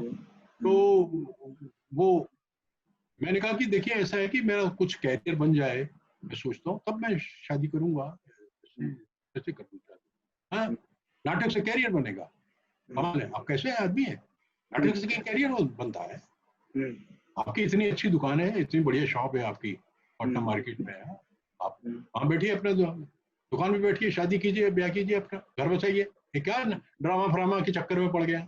उस तरह से कह दिया उन्होंने। अब वो फिर विनीता जी ने उसको रोका, उन्होंने कहा कि नहीं नहीं, ऐसा है कि हर आदमी की अपनी अपनी इच्छा होती है, ये कैरियर बनाना चाहते हैं तो इसमें क्या हर्ज है, उसके बाद शादी कर लेंगे। अरे शादी करना कोई बहुत महान काम थोड़ी है कि वो जीवन की प्राथमिकता में है कि पहले शादी ही करनी है।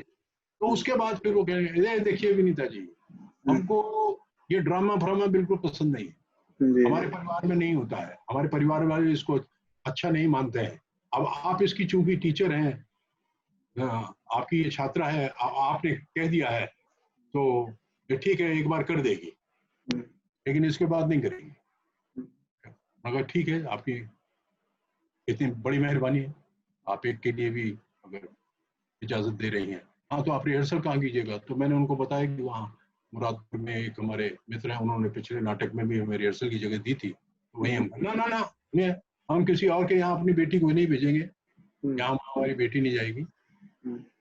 तो विनीता जी ने पूछा फिर क्या करें, नहीं अगर आपके घर पे रिहर्सल होगी तो मैं, अब ये तो बड़ा मुश्किल सा काम हो गया। मुखर्जी जी ने आपस में एक दूसरे को देखा, उन्होंने कहा कि अगर अभी ना कर देंगे, इतना लंबा समय निकल गया लड़कियां मिलने में, फिर एक लड़की ढूंढने में और ज्यादा समय लग जाएगा, और कहीं ऐसा नहीं हो कि ये जो अभी एक हाँ कर रही है वो भी ना कर दे उसके पे। तो ठीक है, हमारे घर पे रिहर्सल, तो उनके घर पे रिहर्सल होती थी, विनीता जी के घर पे रिहर्सल होती थी, और इस तरह से उस नाटक को हम लोगों ने तैयार किया, और बहुत बढ़िया हुआ था, बहुत बढ़िया उसकी तैयारी हुई थी, सबने बहुत मन लगा काम किया, और विनीता जी में एक बहुत जबरदस्त स्पार्क था, बहुत ही प्रतिभाशाली। तो मैं बहुत खुश था कि चलो एक रूप नाटक को और थिएटर को मिलने लग जाएगा। नाटक का शो था, हमें पता लगा कि दिनकर जी यहाँ हैं, अज्ञे जी यहाँ हैं, और रेणु जी मरजीवा के समय से ही हमारे साथ जुड़ गए थे, तो रेणु जी मेरा बड़ा अच्छा संबंध था, वो नाटक के साथ जुड़े थे, जितना भी हम काम करते। फिर मुद्रा जी आए थे, मुद्रा राक्षस पटना आए थे, तो मरजीवा का स्पेशल शो हमने उनके लिए किया था, तो मुद्रा जी और रेणु जी साथ मिलके वहां बैठे थे, और काफी अच्छा लगा। मुद्रा जी से मेरी जान पहचान आमने सामने हुई थी, और फिर वो लंबे समय तक, जब तक वो जीवित रहे, तो मेरा उनके साथ संबंध रहा। जो भी नाटक लिखते थे ना, तो उसकी एक प्रतिलिपि, यानी उस समय तो टाइप किया जाता था ना, टाइप करके, हाँ जो भी नाटक वो नया लिखते थे, वो उसकी टाइप की हुई एक कॉपी मुझे जरूर भेज देते थे। क्या बात। हाँ, ये बड़ा गहरा मुद्रा जी के साथ मेरा संबंध था। तो इस तरह से फिर वो जो आधे अधूरे नाटक हुआ, उसमें हमारे वहाँ हिंदी डिपार्टमेंट के पटना यूनिवर्सिटी के अध्यक्ष हुआ करते थे, हेड ऑफ द डिपार्टमेंट, आचार्य देवेंद्रनाथ शर्मा, बहुत बड़ा नाम, उन्होंने बहुत कुछ लिखा है, बहुत किताबें हैं, छात्र पढ़ते हैं उनको, पढ़ाई जाती। उसमें वो एक पत्रिका निकालते थे, समीक्षा। नाटक देखने आए थे, तो मैंने सारे हिंदी डिपार्टमेंट को बुला रखा था, मैं, क्योंकि हमने तो ये तय ही कर रखा था कि सबको जोड़ना है, तो इसलिए सबको जोड़ने के लिए हमने उनको भी निमंत्रित किया, जितने भी हिंदी के विद्वान थे, कवि हूँ, नाटककार हूँ, प्राध्यापक हूँ, सबको इनवाइट करते थे, निमंत्रण भेज, तो वो भी नाटक देखने, और नाटक वाकई बहुत अच्छा, अज्ञे जी भी थे, दिनकर जी भी थे, वो आचार्य देवेंद्रनाथ शर्मा भी थे, और लोग थे। उन्होंने नाटक जब देखा, बहुत इतना बढ़िया नाटक हुआ। उसके बाद उन्होंने समीक्षा के उस एक अंक में लिखा कि आधे अधूरे, जब मैंने पहली बार पढ़ा था तो मैंने इसको डिस्कार्ड कर दिया था, इसको कि नहीं ये नाटक नहीं है, ये भी कोई नाटक है क्या है। लेकिन मंच पर देखने के बाद मेरी ये धारणा बदली है कि हाँ, ये जो आधुनिक नाटक है, नाटक है, उसमें से एक बहुत बढ़िया ये कृति है मोहन राकेश की। जी जी जी। हाँ, मोहन राकेश इसमें कथाकार नहीं दिखाई देता है, मोहन राकेश इसमें नाटककार दिखाई देता है। नहीं तो मोहन राकेश की आलोचना ज्यादातर ये होती थी जब भी वो नाटक लिखते थे, चाहे उन्होंने आषाढ़ का एक दिन लिखा है या लहरों के राजहंस लिखा है, तो उसके बारे में ये होता था, चूंकि लंबे लंबे संवाद होते थे तो आलोचक ये कह देते थे उसकी समीक्षा करके कि ये तो कहानी कहने लगे, कहानीकार बन गए, लंबे लंबे संवाद थोड़ी होते हैं। तो इस तरह से उनकी आलोचना की जाती थी। हालांकि आधे अधूरे में भी लंबे लंबे संवाद थे बहुत, लेकिन वो कुछ ज्यादा उस तरह से गठित थे, या उसकी भाषा बहुत बिल्कुल बोलचाल की भाषा थी, एक नई भाषा राकेश ने आधे अधूरे के माध्यम से हिंदी रंगमंच को दी, हिंदी नाटकों को दी,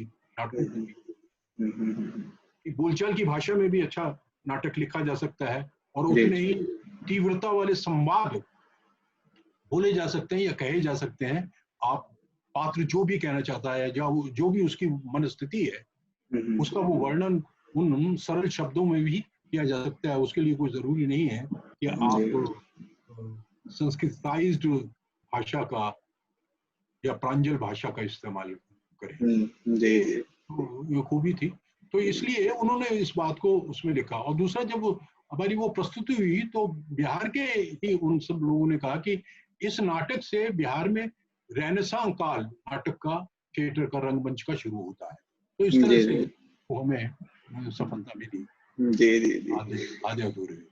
तो सर ये जो एक लंबा संघर्ष रहा, जैसा कि हम लोग पिछले जितनी वार्ता हुई है महिला पात्र को लेकर के, बाद में मैं पढ़ रहा था आपके बारे में कि एक ऐसा माहौल आपने बनाया अपने तप से, अपनी मेहनत से, एक वहां पे ऐसा वातावरण बनाया।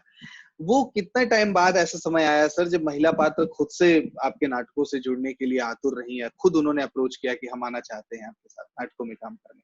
नहीं, ऐसा बहुत कम हुआ कि कोई लड़की ने सीधे आके अप्रोच किया हो कि हम नाटक करना। एक दो लड़कियां थी, लेकिन ज्यादातर तो हमें ही ढूंढनी पड़ी, हर बार ढूंढनी पड़ी। लेकिन ये था कि जिस तरह पहले एक मुखालफत होती थी ना पेरेंट्स की तरफ से, जब ये नाटक अच्छे होने लगे और ये प्राध्यापिकाएं मंच पर आने लगी तो लोगों के अंदर एक विश्वास भी जागा और उससे थोड़ी सी उनको या थोड़ा सा ये हुआ। वो ऐसा नहीं हुआ कि एक क्रांति सी आ गई, क्रांति नहीं आई, स्लो। और ये हर बार हमको संघर्ष करते ही रहना पड़ा। जी जी जी। 3 4 अभिनेत्रियां भी मिल गई और फिर उसके बाद कोई एक भी नहीं रही। कारण ये होता था ना, सबसे बड़ा कारण ये है जो हमको ये समझना पड़ेगा कि रंगमंच में जो भी लड़की या लड़का आ रहा है वो इसमें कोई भविष्य तो देखता नहीं था ना। जी जी जी। उनके पेरेंट्स ये जरूर सोचेंगे ना कि बेटी अगर इसमें जा रही तो वो क्या बनेगी, क्या करेगी। तो इसलिए 2-3 नाटक कोई भी लड़की करती थी, उसको नाटक छोड़ के चली जाती थी, क्योंकि उनके पेरेंट्स कहते थे भाई आप छोड़ दीजिए, बहुत हो गया, इसका शौक पूरा हो गया, अब इसकी शादी वादी करने दीजिए, अपना घर बसाएगी अपना जाके। क्योंकि ऐसा भी एक बार हुआ कि एक लड़की थी, उसने मेरे साथ एक नाटक में काम किया था और उसकी शादी की बात चल रही थी। नाटक के बाद ही उसकी कहीं शादी की बात चल रही थी। उस समय वो नाटक नहीं कर रही थी, तो शादी की बात, एक ही नाटक उसने किया था। उसके बाद उसकी शादी की बात चल रही थी, तो शादी उसकी तय हो गई। तय होने के बाद घर के लोगों ने, परिवार वालों ने तो हाँ कर दी। जो लड़का था, लड़के के चाचा ने उसको नहीं देखा था, तो लड़के के चाचा ने कहा कि मैं भी देखना चाहता हूँ। तो वो दोबारा उस लड़की को देखने आए, बातचीत इधर उधर गया, तो उन्होंने कहा कि मैं तुम्हें पहचान रहा हूँ, मैंने तुम्हें कहीं देखा है। कहाँ देखा है, तुम कुछ क्या? उन्होंने कहा कोई नाटक तुम करती हो क्या? उसने कहा हाँ जी, एक नाटक मैंने कला संगम के साथ किया था, सतीश जी उसके निर्देशक थे। अच्छा। उसके बाद वो बड़े गंभीर से हो गए और आपस में थोड़ी देर वो चाय वाय पी के उसके बाद उन्होंने कहा कि हम आपको बताते हैं। और उसके बाद जाके उन्होंने उनको फोन कर दिया लड़की के पेरेंट्स को कि नहीं, हमें ये रिश्ता मंजूर नहीं है। उन्होंने कहा कि नहीं। उन्होंने पूछा क्या, ऐसा क्या हो गया? अब तो पहले हाँ हम ही भर रहे थे आपको, तो बोले नहीं नहीं, वो देखिए ना नाटक की है, वहाँ इतने लड़कों के बीच में जाती थी, वो क्या है, तो हमारे यहाँ थोड़ा उसको अच्छा नहीं माना जाता है। अब जब ये बात मुझे पता लगी, मुझे बड़ा दुख हुआ, बहुत दुख हुआ। निश्चित तौर पे ये तो बहुत ही कष्टदायी स्थिति रही होगी, बहुत कष्टदायी स्थिति। मैं अपने आप को दोषी मानने लगा कि ये तो मैं सबसे बड़ा दोषी हूँ अगर किसी लड़की की अगर इस तरह से शादी कट जाती है। और वो शादी कट जाए एक दूसरी बात है, लेकिन आप इस तरह की तोहमत लगा के चले जाइए, जी जी जी, खराब बात है ना। तो जी ये जी, मैं ये कह रहा हूँ कि वो जो समाज है हमारा, वो समाज ऐसा था, हम उसमें हम कुछ नहीं कर सकते थे। हम काम करते थे, इसलिए लड़कियां 2 या 3 नाटक करके छोड़ के चली जाती थी, क्योंकि इसमें भविष्य नहीं था। तो ये स्ट्रगल मेरा थ्रू आउट रहा। और लेकिन ये है कि लड़कियां मिल जाया करती थी, तो ऐसा वातावरण बनाने में मुझे लगभग 15 साल लग गए। जी जी जी जी, क्योंकि दर्शक भी बनाने थे, फिर लड़कियां लड़के भी अभिनेता भी बनाने, उनको भी ट्रेंड करना है, लड़कियों को भी ट्रेंड करना है, और नाटक भी लगातार करना है। तो ये एक समस्या थी, तो ये एक सामाजिक समस्या थी जिससे मैं जूझ रहा था। जी जी धीरे धीरे, क्योंकि कोई भी एक धारणा जो है वो वर्षों में बनती है, और उसको टूटने में भी उतने ही वर्ष लग जाते हैं भाई। ये पीढ़ियां निकल जाती है, तब जाके वो धारणा बनती है। निश्चित तौर पे। जमाना बहुत बदल चुका है पूरा, उसके बिल्कुल उस काल में और आज के काल में बहुत अंतर है। आज उस कोई बात नहीं, इस तरह के कोई प्रश्न नहीं करता है, दूसरी समस्याएं होंगी। लेकिन वो ये जो समस्याएं थी ना, सीधे आपके चरित्र पे चला आता था, सीधे काम करने वाले जो है आप लोग गलत लोग हैं। मेरा मकसद ये होता था कि भी नाटक जब है तो हम नाटक को, इसलिए मैं परिवार को जोड़ता था। जी जी जी, थी ना, तो मैं उसके परिवार को जोड़ लेता था कि आप भी मेरी संस्था के सदस्य हैं। जी जी जी, आप किसी समय भी आप रिहर्सल में आ सकते हैं, आप आके देखिए आपकी बेटी क्या कर रही है। क्योंकि मैं बड़ा स्ट्रिक्ट था इस मामले में। जी जी जी, जब हम रिहर्सल कर रहे हैं तो रिहर्सल होगी, कोई लूज टॉक नहीं, जी जी, होगी। नाटक पढ़ेंगे, नाटक बोलेंगे, नाटक पे डिस्कस करेंगे। काम खत्म हो गया, चाय पीने के 10 मिनट है, उसमें अगर आपने कोई इधर उधर की बात, ऐसे तो कोई करता ही नहीं था, जी जी जी जी, नाटक की ही बात होती थी। तो उसके बाद रिहर्सल हो, आप जाइए, आप अपने अपने घर पे जाइए, उसका कोई संबंध नहीं, किसी भी लड़की के साथ किसी का कोई संबंध नहीं होता। अगर पता लग जाता था तो मैं निकाल भी देता था। जी जी जी, मैं बड़ा, हाँ, इस माने में मैं बड़ा सख्त था, क्योंकि मैं एक बड़ा सा मिशन लेके चल रहा था कि, और उसमें ये आपको करना ही पड़ेगा, चाहे आप कितने भी अच्छे अभिनेता या अभिनेत्री हैं, अगर आपके अंदर ये बात अगर आ गई है और ये जरा सी भी प्रचारित हो गई, तो नाटक बंद हो जाएगा, जी जी, दूसरी लड़की नहीं आएगी। तो इसलिए बहुत सख्त था मैं, जी जी, बहुत स्ट्रिक्ट, हाँ, एकदम बिल्कुल। और ये मैं मान रखा था कि भाई मुझे ये काम करना है, इसलिए ये सारे के सारे आपको त्याग कह लीजिए या जो भी कह लीजिए, आपको ये highly, you have to be highly disciplined, self discipline, ये बर्दाश्त नहीं किया जाएगा। फिर सर बिहार संगीत नाटक एकेडमी के वाइस चेयरमैन पद पर भी आपने अपनी सेवा दी। हाँ। तो ये संयोग कैसे बना सर, संगीत नाटक एकेडमी के वाइस चेयरमैन पद पे सेवा देने का?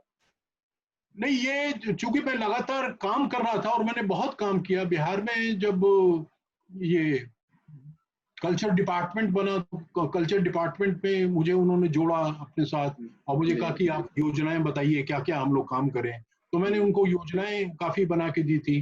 वो योजनाएं इम्प्लीमेंट भी हुई, जो हमारा पंचवर्षीय योजनाएं होती थी, उसमें हर 5 साल पे एक योजना बनती थी, 5 साल कौन कौन को सा डिपार्टमेंट क्या क्या काम करेगा, ये सरकार का होता था। तो उसमें कल्चरल डिपार्टमेंट जो है वो मुझे बुला लेते थे, क्योंकि उन्होंने मुझे मेरा काम देख रखा था। और फिर मैं, जो अपना उत्सव हुआ जब कल्चर डिपार्टमेंट, तो दिल्ली में अपना उत्सव हुआ था पहली बार, तो उसका मैं मुझे तो बिहार का लीडर बना के भेजा गया था। फिर उसके बाद वहां जाके मुझे चीफ प्रोग्राम कोऑर्डिनेटर EZCC का बना दिया गया। दिल्ली में अपना उत्सव हुआ, फिर 89 में बॉम्बे में हुआ, वहां का भी मुझे प्रोग्राम कोऑर्डिनेटर बना दिया था। तो चूंकि मेरे अंदर एक ऑर्गेनाइजर की, एक एडमिनिस्ट्रेटर की भी वो शायद क्या उसे कहें एक नैक था। तो वो संस्था चलाते चलाते आ गया ना, संस्था करते आप किस तरह से ऑर्गेनाइज चीजें करते हैं, और जी आप एक सख्त भी आदमी हैं, एक सख्त आदमी की तरह काम करते जी हैं। जी तो उससे लोग जो है काफी प्रभावित हुए, तो इसलिए उन्होंने मुझे उससे जोड़ना शुरू किया। और जब ये बिहार संगीत नाटक अकेडमी का पुनर्गठन हो रहा था, तो उसमें उन्होंने मुझे कहा कि आप इसके उपाध्यक्ष बन जाइए। हालांकि वो वैतनिक नहीं था, लेकिन एक जी जी हाँ अवैतनिक था, लेकिन एक आपको जिम्मेदारी तो थी सर, एक जिम्मेदारी जिम्मेदारी तो थी। थी। तो उसके साथ मिलके काम करने का मौका मिला। जितना भी जो भी आप क्या क्या कहें हमारी पावर्स के अंदर आता था, उतना हम लोगों ने काम करने की कोशिश की, क्योंकि जी कोई बहुत बड़ा बजट संगीत नाटक अकेडमी का था नहीं कभी, जी जी बहुत ही कम था। तो इसलिए जितना भी था उसमें हम लोग काम करने की कोशिश करते थे।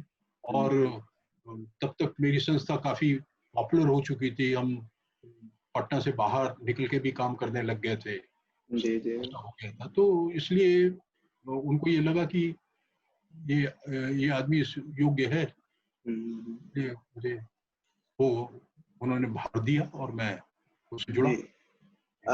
सर, विदेशिया शैली पे आपने खूब काम किया और बहुत ही लोकप्रिय माना जाता है कि उसको भी लोकप्रिय बनाने में, उसको भारत में विभिन्न जगहों पे उसके मंचन में भी आपकी बड़ी निर्णायक भूमिका रही।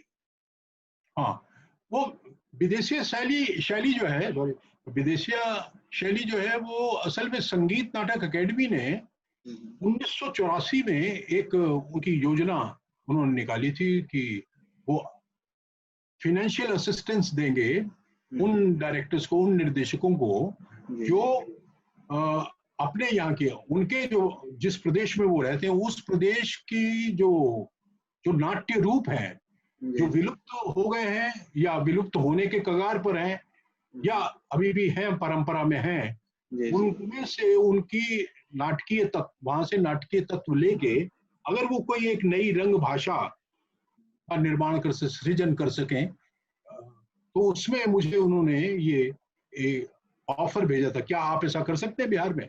तो मैंने कहा हाँ मैं कर सकता हूँ। तो फिर मैं वो मुझे स्वीकृति मिल गई और बिहार में हमारे यहाँ एक जो हालांकि वो विकृत स्थिति में ही था लौंडा नाच, लेकिन वो नाच था, नाच के तो मैं चाहता था, सोचता था कि इसको नाटक में कैसे इस्तेमाल किया जा सकता है, ये मेरे अंदर चलता रहता था। और उससे पहले चूंकि कई वर्ष पहले तक जैसे मैंने जुलूस नाटक किया, उसमें संगीत का इस्तेमाल किया, उसमें फिजिकल एक्टिविटीज काफी थी, उसका इस्तेमाल किया, पहली बार प्रयोग किया नुक्कड़ नाटक के तौर पर। 108 प्रदर्शन हमने उसके किए थे। तो उसमें जो मेरी अपनी टीम के अंदर ही वो सारे लड़के गाने वाले भी और बजाने वाले थे, बाहर से नहीं आए थे। और मैं ये मानता था कि अगर नाटक को अच्छा होना है, बढ़िया होना है, तो आपके जो कलाकार हैं वो ही गाएं बजाएं, तभी होगा। तो आप अगर बाहरी लेते हैं, इंपोर्ट करते हैं, तो उससे आपका नाटक अच्छा नहीं हो सकता है, अभिनय कर देते हैं आपको फिर ये। तो उसमें चांस की बात है, भाग्य की बात है, आप ये कह लीजिए कि इस तरह के लड़के उस समय मुझे मिल गए कि वो ढोलक भी बजा लेते थे, बांसुरी भी बजा लेते थे और अच्छा गा लेते थे, और अभिनेता और अभिनय भी सीख गए करना, और एनर्जी थी उनमें। तो ये सारी चीजें मिला के जुलूस बहुत अच्छा एक नाटक हो गया। फिर उसके बाद मैंने एक था गधा किया, एक था गधा में भी गाने थे, तो वो गाने उस तरह से कंपोज किए गए और गाना गाने लगे। उसमें जो म्यूजिक था वो जो एक्टर्स हैं वो ही बजाते थे, हमें बाहर से लाने की कोई जरूरत नहीं थी। इसी तरह से और तोता बोला वो किया, उसमें भी गाने थे, तो उसमें भी हमारे ही आर्टिस्ट जो अभिनेता अभिनेत्रियां वो गाते थे, तो इसकी जरूरत नहीं पड़ी। तो इससे एक कॉन्फिडेंस आपके अंदर, एक विश्वास पैदा हो जाता है कि आप उस नाटक को कर सकते हैं। हमारे यहाँ गाने वालों में नीलेश मिश्रा, विनीत झा, ये सारे लोग थे, झुन्नू श्रीवास्तव, अहिंद्र वर्मा, कन्हैया प्रसाद, ये सब बहुत बढ़िया गाते थे, बहुत बढ़िया। रविंद्र आयेंद्र वर्मा, कई ऐसे रत्नाकर, कितने सारे लोग थे, ये सब गाने वाले थे। और ये चांस की बात है। और ये सब जब मिल गए और जब मुझे बीसीए करने के लिए मिला तो मैंने कहा कि मैं इसको करना चाहता हूँ। तो मैंने अपनी कमेटी में ये बात की, वो लोग मान गए। तो फिर मैंने, अब नाट्य रूपों पे आपने काम करना है तो नाट्य रूपों के बारे में आपकी कितनी जानकारी है, क्या आपने किया है। और 1986 में जो अपना उत्सव हुआ था, उस अपना उत्सव में जो मुझे मदद मिली विदेशी शैली पे काम करने की, जो काफी प्रेरणा जो मिली, वो मुझे वहां से भी मिली। क्योंकि उस समय जो उसके डायरेक्टर थे अपना उत्सव के, राजीव सेठी, उनका ये, उस समय उन्होंने ये थीम रखा था कि जितने भी हमारे यहाँ के इंडिजिनस रूप हैं,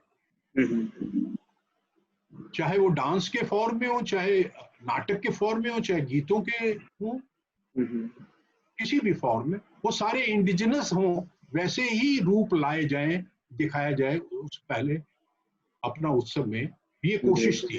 तो उस आधार पर पूरे भारतवर्ष में खोज की गई। तो बिहार में जो खोज की गई उसमें मैं भी साथ था, उसमें उस खोज में तो मुझे बहुत से नृत्य रूप देखने को मिले, नाटक के रूप देखने को मिले, ये सारी चीजें देखने को मिली। तो मुझे एक विश्वास सा हो गया कि जो ये एलिमेंट्स हैं, जो जो चीजें मैंने देख रखी हैं, उनमें से देखेंगे क्या मुझे मिल सकता है। तो और उसके बाद वहाँ की जानकारी लेने के लिए, उस समाज की जानकारी, भाषा की जानकारी लेने के लिए, कैसे ये नाच कैसे होता था, ये लौंडा नाच क्या होता था, कौन लोग करते थे, किस तरह से होता था, तो ये सारा मैंने जानने की कोशिश की और एक पूरे रिसर्च की तरह से वो मैंने काम किया। क्योंकि एक शोध का काम था और मैं नई चीज तैयार करने जा रहा था, तो एक वो उस तरह की एक्साइटमेंट होती है। तो वो सारे नाटकीय तत्व मैंने अलग अलग रूपों से लिए और उसमें मैंने 5 चीजें बहुत ही महत्वपूर्ण रखी कि विदेशी शैली में इनका होना आवश्यक है। एक तो ये कि एक सूत्रधार होगा, वो सूत्रधार पुरुष भी हो सकता है, पुरुष और स्त्री अगर होंगे तो वो नटी हो जाएगी साथ में। तो ये इसको फ्लेक्सिबल रखा कि अगर सिर्फ मेरे पास अभिनेता होगा तो वो सूत्रधार होगा, अगर अभिनेत्री भी मुझे मिल जाती है तो फिर मैं उसको अभिनेत्री को भी उसमें शामिल कर लूंगा और वो नटी बन जाएगी। एक तो ये हो गया। दूसरा था विदूषक, कि विदूषक जोकर होगा, क्योंकि जोकर हमारे जो पारंपरिक नाट्य हैं उनमें होता था, तो वो वहां से मैंने उसको लिया। और तीसरा ये था कि जो गीत है, नृत्य, गीत भी, गाने और नाचना, डांस जो हमारे यहाँ का, चूंकि वो लौंडा डांस था, तो उस लौंडा डांस को मैं परिष्कृत करूंगा, यानी जो उसकी गतियां हैं उसमें कुछ बदलाव लाऊंगा। और मैं चूंकि खुद भी नाच लेता था, तो उसकी काफी गतियां मैंने खुद भी तैयार की थी। जो भी विदेशी शैली में जो मैं अपने अभिनेताओं को जो मूवमेंट्स देता था वो म्यूजिकल होते थे और उन गतियों को मैं तैयार करता था, खुद कोरियोग्राफ करता था, कंपोज करता था। वो कहाँ से आई, कैसे आई मुझे नहीं पता है, लेकिन वो मैं कर लेता था, कुछ इस तरह को कुछ हो जाता था। तो ये चीजें हैं। और एक समाजी, जो पूरे सारा जो नाटक करने वाले जितने भी अभिनेता अभिनेत्रियां हैं वो सारे समाजी जो है, समाजी बनके उनके नाटक जब हो रहा है, मंच पर शुरू हो रहा है, कर्टन बंद रहेगी, कर्टन जैसे ही खोलेगी मंच आपको बिल्कुल खाली दिखाई देगा, बैरन दिखाई देगा और सारे अभिनेता अभिनेत्रियां और जो गायक वृंद हैं या बजाने वाले हैं वो सारे इकट्ठे हो गए मंच पर आएंगे, कोरियोग्राफ्ड तरीके से आएंगे और फिर वो आके सुमिरन गाएंगे। सुमिरन को मैंने नाट्य शास्त्र का जो मंगलाचरण है वहां से ड्राइव किया कि इसको हम सुमिरन की तरह से लेंगे और फिर वो सारे अभिनेता अभिनेत्रियां पीछे बैठ जाएंगे।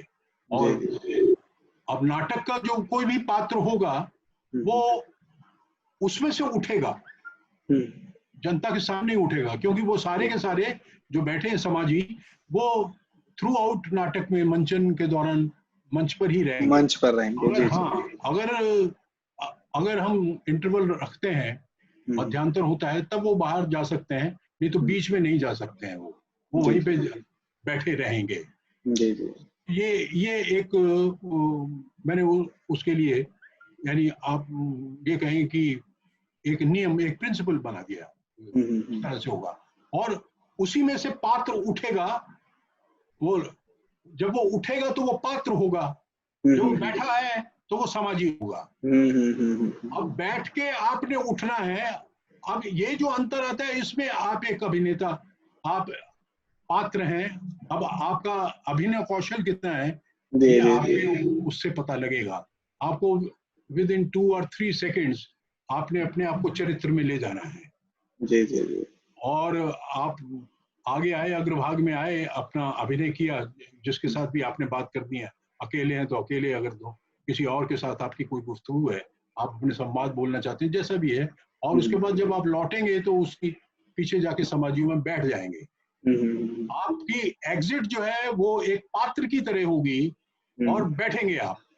अब बैठने के बाद आप फिर वो समाजी हो गए। समाजी पीछे पहले गाना गा रहे हैं, कुछ गीत गा रहे हैं, तो आप भी उनके साथ गाने लगे। तो ये एक अभिनेता के लिए बड़ी जबरदस्त चुनौती के रूप में था कि अभिनेता इतना परिपक्व होना चाहिए अभिनय में। ये था। और दूसरा ये था कि ये जो नटी और सूत्रधार हैं, ये सिर्फ गाने और नाचने के लिए नहीं है। ये सिर्फ कथा गायन करेंगे और कथा आगे बढ़ेगी, नाटक कोई दूसरे आगे करेंगे, नहीं। उस नाटक की जो कथा वस्तु है, कहानी है, उसके जो पात्र हैं, उन पात्रों में से आपको एक एक पात्र तो करना ही पड़ेगा। उसके अलावा जी, नट और नटी के अलावा, या सूत्रधार और नटी के अलावा, आपको वो पात्र करना ही होगा। विदूषक जो है, विदूषक का काम सिर्फ हंसाना नहीं होगा, जैसा कि पारंपरिक नाटकों में होता था। वो आता था बीच बीच में आके हंसा के चला गया। वो अलग से एक पैच वर्क की तरह नहीं होगा। वो भी नाटक का एक गुथा हुआ हिस्सा होगा, प्रस्तुति का एक गुथा हुआ हिस्सा होगा। इसलिए वो हंसाएगा भी, लेकिन वो इसके अतिरिक्त एक कम से कम एक पात्र तो करेगा ही। दूसरा नाटक का एक मुख्य पात्र उसको होना बहुत जरूरी है। जी जी जी जी। हाँ, और ये समाजी जो है, वो समाजी थ्रू आउट बैठे रहेंगे। वो समाजियों की भूमिका भी करेंगे, नागरिकों की भूमिका भी करेंगे, बैठे हुए करेंगे। अगर सामने मंच पर आए हैं तो पात्रों की तरह करेंगे। अगर पीछे बैठे हुए बोल रहे हैं तो एक भीड़ जैसे बोलती है, आपको भीड़ का कोई एक चेहरा दिखाई नहीं देता है, सिर्फ भीड़ दिखाई देती है, तो उस तरह से वो भीड़ की तरह से दिखाई देंगे। ये मेरी सोच थी कि इस तरह से हम इस नाटक को इस तरह से प्रस्तुत करेंगे। फिर ये था कि अगर नाटक का जब अंत होना है, तो नाटक का अंत हम जो नाट्यशास्त्र का भरत वाक्य है, तो एक गीत भरत वाक्य की तरह गाया जाएगा। वो कैसे शुरू होगा वो नाटक पर डिपेंड करता है, परिस्थितियों पर डिपेंड करता है, वो उस समय वैसा देखा जाएगा। लेकिन मैंने एक इस तरह का मोटा मोटी एक फॉर्मेट सा बना लिया था। हाँ, और उसके बाद ये जो नट है, ये नाच जो है, उसकी गतियां जो है हमने कुछ लौंडे से ली जो कमर का चलाना है, लेकिन बाकी और सारी चीजें मैंने उसमें ऐड की। और मैंने अपने अभिनेता नीलेश मिश्रा करता था, बहुत सुंदर गाता भी था, बहुत बढ़िया। डांस करने में पहले वो हिचकिचाता था कि क्या आप मुझे नचनिया बना रहे हैं, लोग क्या कहेंगे, समाज क्या कहेगा। लेकिन वो मैंने धीरे धीरे उसको समझाया कि नहीं, हम इसको लौंडा नहीं बनाएंगे, ये एक अलग तरह का पात्र होगा जो नाचता है। हाँ, वो गतियां उसकी हमने कुछ कुछ लौंडे से लिए हैं, बाकी और सारी चीजें भी डालेंगे। तो वो बात उसको समझ में आ गई, और फिर उसने अपने आप को बहुत विकसित किया उस नाच में।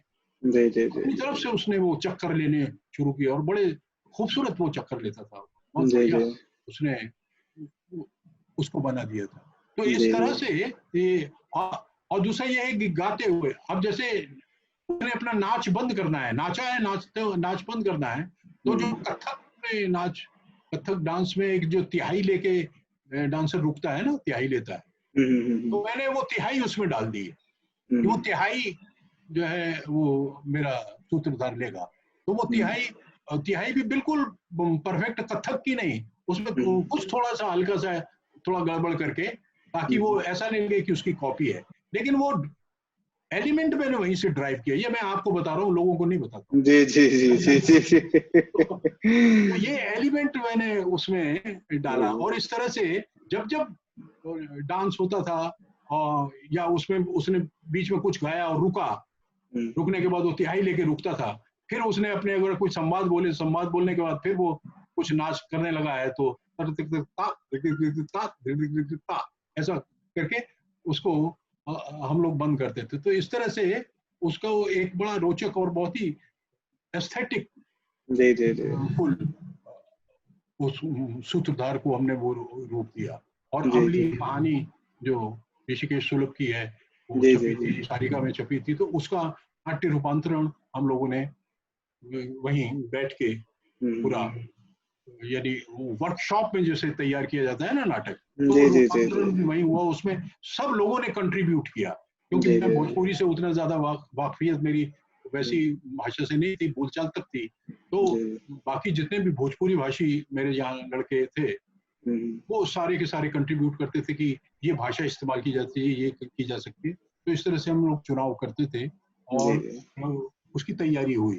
उसी तरह से फिर जब दूसरा नाटक जब पहला ये नाटक भुवनेश्वर में हुआ था, भुवनेश्वर में लोगों ने इसको बहुत हाथों हाथ लिया, लोगों ने बहुत पसंद किया, लोगों ने कहा कि एक नई तरह की चीज आई है, और सूत्रधार को देख के लोगों ने कहा कि भारतीय रंगमंच पर एक नए सूत्रधार ने इस तरह से जन्म लिया है। तो काफी लोगों ने पसंद किया। अब चूंकि नाटक की तैयारी पूरी हो नहीं पाई थी, तो नाटक का जो अंतिम दृश्य है वो हम लोग जब ट्रेन पर जा रहे थे तो उसी में गाड़ी में ही इम्प्रोवाइज किया गया, और उस नाटक के उस दृश्य को तैयार किया गया और लिखा गया जैसा हो, तो उसकी रिहर्सल की। लेकिन वो इतना गुथा हुआ था, सब इतने मंज गए थे सारे मेरे आर्टिस्ट, तो बहुत अच्छा उसका प्रदर्शन वहाँ भुवनेश्वर में हुआ, और उसमें हमें एक बहुत जबरदस्त आत्मविश्वास पैदा हुआ।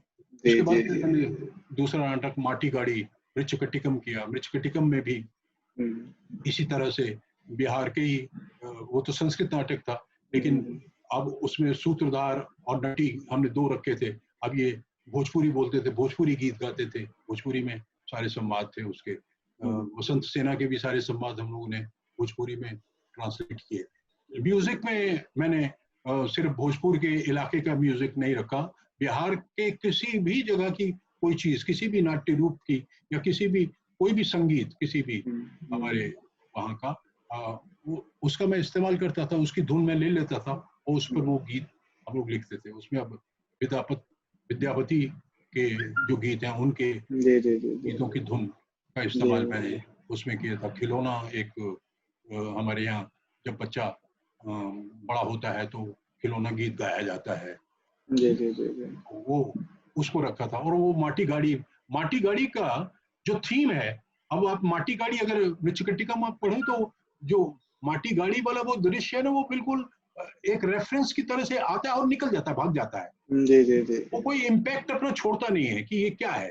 तो मैंने इस सीन को लगभग 3-4 मिनट तक रखा था। उसमें एक गीत, खिलौना गीत जैसे मैंने बताया आपको, वो रखा था। और उसमें होता यह था कि वो चारुदत्त का जो वो बेटा रोशन है वो खेल रहा है, उसको माटी गाड़ी दी जाती है, वो मिट्टी की गाड़ी दी जाती है, तो वो रोता है कि नहीं ये मैं मिट्टी की गाड़ी से नहीं खेलूंगा।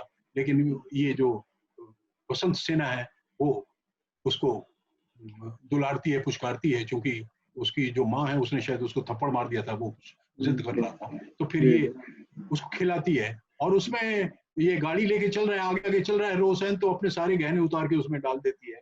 और इस तरह से तो 3-4 मिनट तक वो सीन वो चलता रहा। तो इसलिए वो माटी गाड़ी का नाम माटी गाड़ी क्यों है उस नाटक का, वो निकल के आ सका। थीम वो उस तरह से पूरी तरह से निकल के आ सका। और इसका जो अंत है, इसके अंत को भी मैंने बदल दिया था, और उसमें ये है कि शकार को सजा दी जाएगी, शकार को माफ नहीं किया जाएगा। उसमें चारुदत्त माफ कर देता है उसको, तो ओरिजिनल नाटक है उसमें मृच्छकटिकम में। लेकिन इसमें हमने शकार को कहा नहीं, अगर आज के समाज के साथ आपने उसको जोड़ना है तो आज जो भी दोषी है उसको सजा मिलनी चाहिए, तभी तो वो समाज सुधरेगा आपका, नहीं तो नहीं सुधरेगा। तो इस तरह से ये बदलाव लाए, कुछ काफी गतियां दी एक जी, बैलेंस्ड, बहुत ही खूबसूरत बैलेंस्ड हमारा जी, ये नाटक निकला है। उसमें जो विदूषक था वो जोकर भी था, वो भोजपुरी बोलता था, लेकिन उसके बाद उसको एक पात्र बना दिया गया उसमें जो ब्राह्मण मित्र है उसका जी, जी, जी, जी, है ना, चारुदत्त का, जी, वो जी, तो वो दे दिया गया। तो वो बहुत खूबसूरत, हमारे जो अभिनेता थे पहले, कृष्ण मुरारी था वो करता था, उसके बाद प्रवीण कुमार सिसोदिया वो आया, वो करने लगा, फिर उसके बाद एक डिग्लिश था। तो इन्होंने अपने अपने ढंग से ना उसको विकसित किया, काफी विकसित किया। जी, हमारे यहाँ आर्य की भूमिका उसमें थी, आर्य की भूमिका एक विनीत कुमार झा नाम का बहुत अच्छा गाता था, बहुत बढ़िया गाता था वो, जी, जी, और जी, उसको उसको लेके वो करता था। और म्यूजिक हमारा इसका माटी घड़ी का ये अजीत कुमार अकेला हमारे यहाँ, ये बहुत जी, अच्छे गायक थे भोजपुरी जी, के, जी, और वो उन्होंने इसका संगीत दिया था, बहुत जबरदस्त संगीत उसका, और बहुत अच्छा खुद भी गायक था। जी, और जी, जी, जी, हालांकि वो बड़ा प्रोफेशनल एक्टर था, प्रोफेशनल डांस ये गायक था, लेकिन नाटक से उसका ऐसा जुड़ाव हुआ कि वो हमारे साथ उस प्रोफेशनलिज्म की बात नहीं करता था। जो जी, भी जी, अगर अगर उसको दे दिया तो ले लिया, अगर हमारे पास नहीं है तो नहीं दिया, तो वो उस तरह से बुरा नहीं मानता। तो एक जी, बहुत अच्छी टीम जी, हमारी जी, इस तरह से तैयार हो गई थी। और फिर तीसरा जो नाटक था वो मेरा मैला आंचल था। मैला आंचल बहुत ज्यादा डिफिकल्ट प्ले था। रेणु की भाषा, रेणु ने एक उपन्यास लिखा। अब उपन्यास में तो कोई भी सूत्रधार और नटी नहीं है, हमने सूत्रधार और नटी उसमें तैयार किए, क्रिएट किए, विदूषक क्रिएट किए। अब उस तरह से उनको वो भाषा, भोजपुरी भाषा दी गई, भोजपुरी भाषा में वो गीत गाते थे, आपस में संवाद करते थे। लेकिन जब नाटक की जो पूरी भाषा है, नाटक के अंदर जो पात्रों की भाषा है, वो सारी की सारी रेणु जी की भाषा इस्तेमाल करती है, जो रेणु जी ने अपने उस पूरे उपन्यास में दी थी। और जो गीत उन्होंने उसमें रचना की थी, उन गीतों को उसमें डाल रखा था। तो वो भी उस तरह से बड़े विस्तार से एक बहुत खूबसूरत प्रोडक्शन बन के आई। उसके बाद मैंने मुक्त धारा पे काम किया, जो रविंद्रनाथ टैगोर का है मुक्त धारा नाटक। वो एक प्रतीक नाटक है। अब ये ज्यादा डिफिकल्ट था कि उसको हम नाट्य रूपांतरित करके अब कैसे बिहार के साथ जोड़े। तो बिहार के एक इलाके में जहाँ पे इस तरह का एक बांध बना था, जहाँ पे भोजपुरी लोग रहते हैं, और बांध के बाद जो पानी जो निकल के जाता है जिस नदी से, वहां पे मगही के लोग रहते हैं। तो फिर इस तरह से नाटक की जो कोर्ट की भाषा है वो हमने हिंदी रखी, और डेहरा की जो राजा के जो प्रजा है वो डेहरा निवासी हैं, तो डेहरा की भाषा जो है हमने भोजपुरी रखी। और जो नदी वहां से निकल के जिस इलाके में जाती है वो सारे वो मगध क्षेत्र है, तो वहां की भाषा मगही रखी।